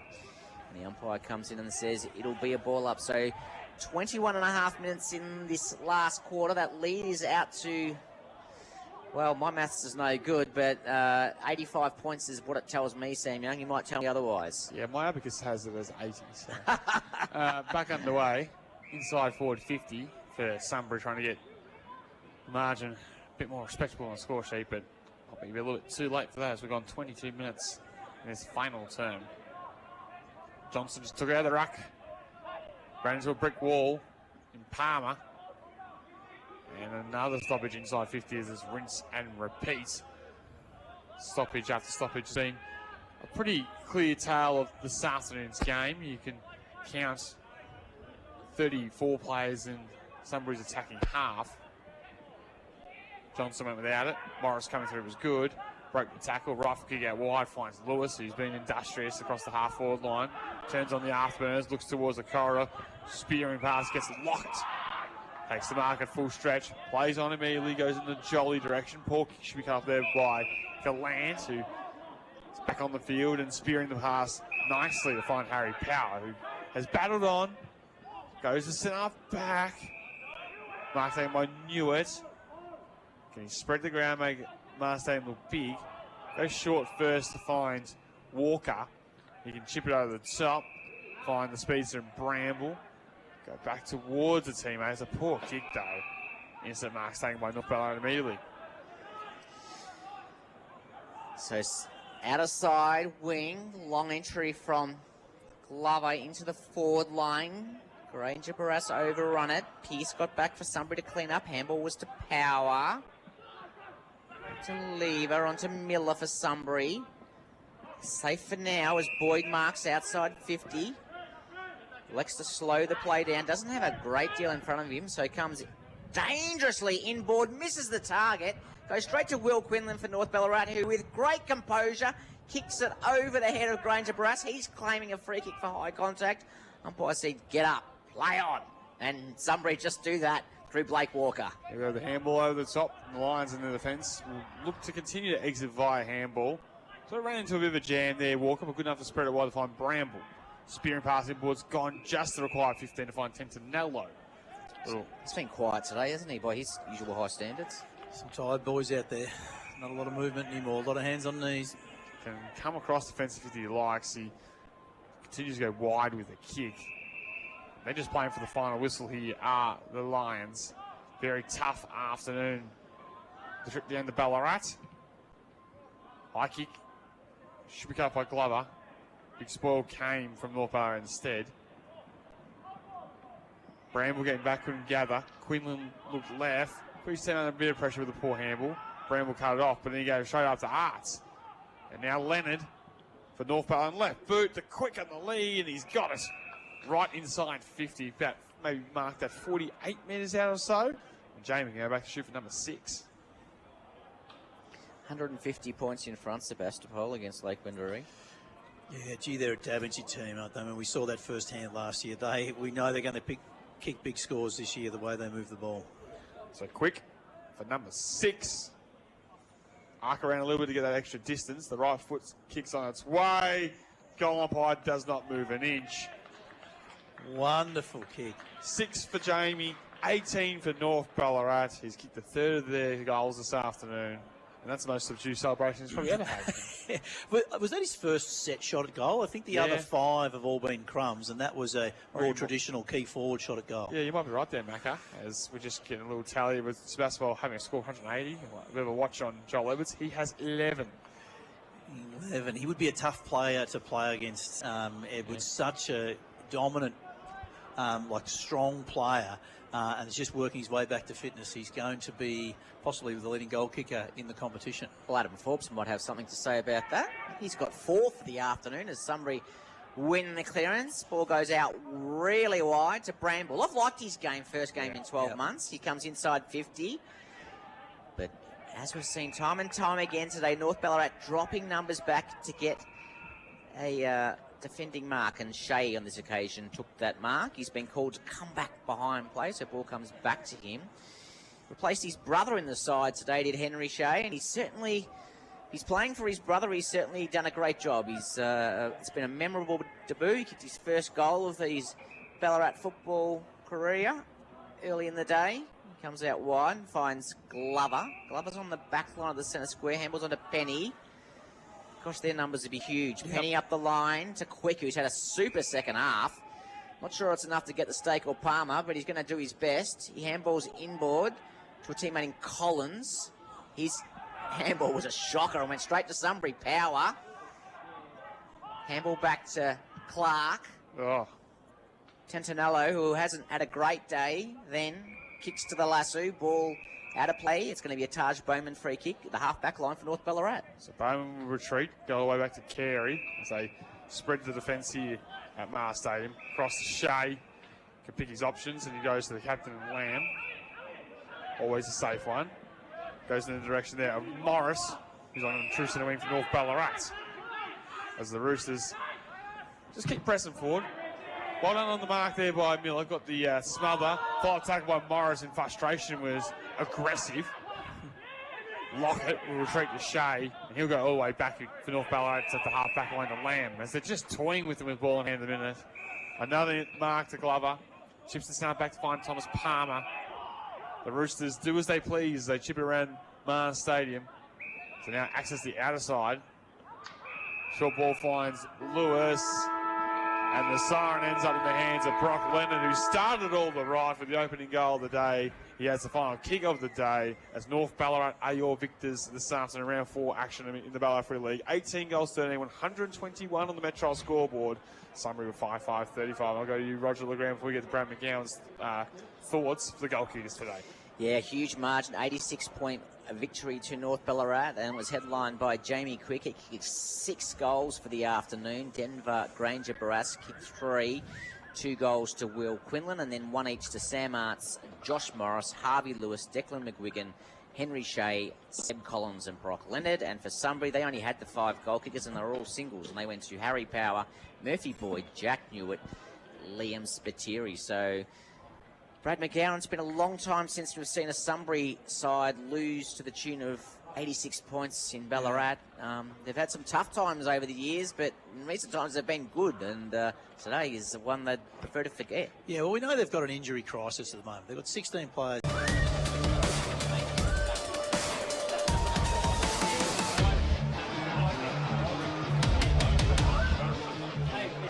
Goes long to Joyce again.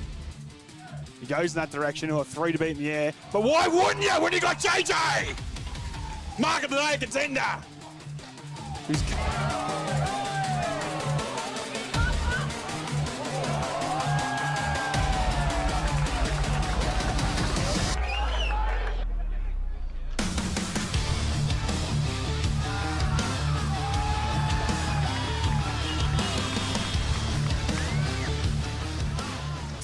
read it well today, and he has a party. Allowed some space there for his brother Adam to kick it across the body. What a finish! We've had 3 goal of the day contenders in the opening quarter and a bit.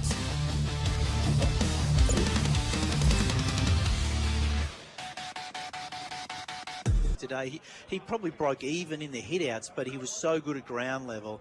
And North Ballarat have got some good inside mids that have a crack. I speak of guys like Elliot Lamb and Brock Leonard.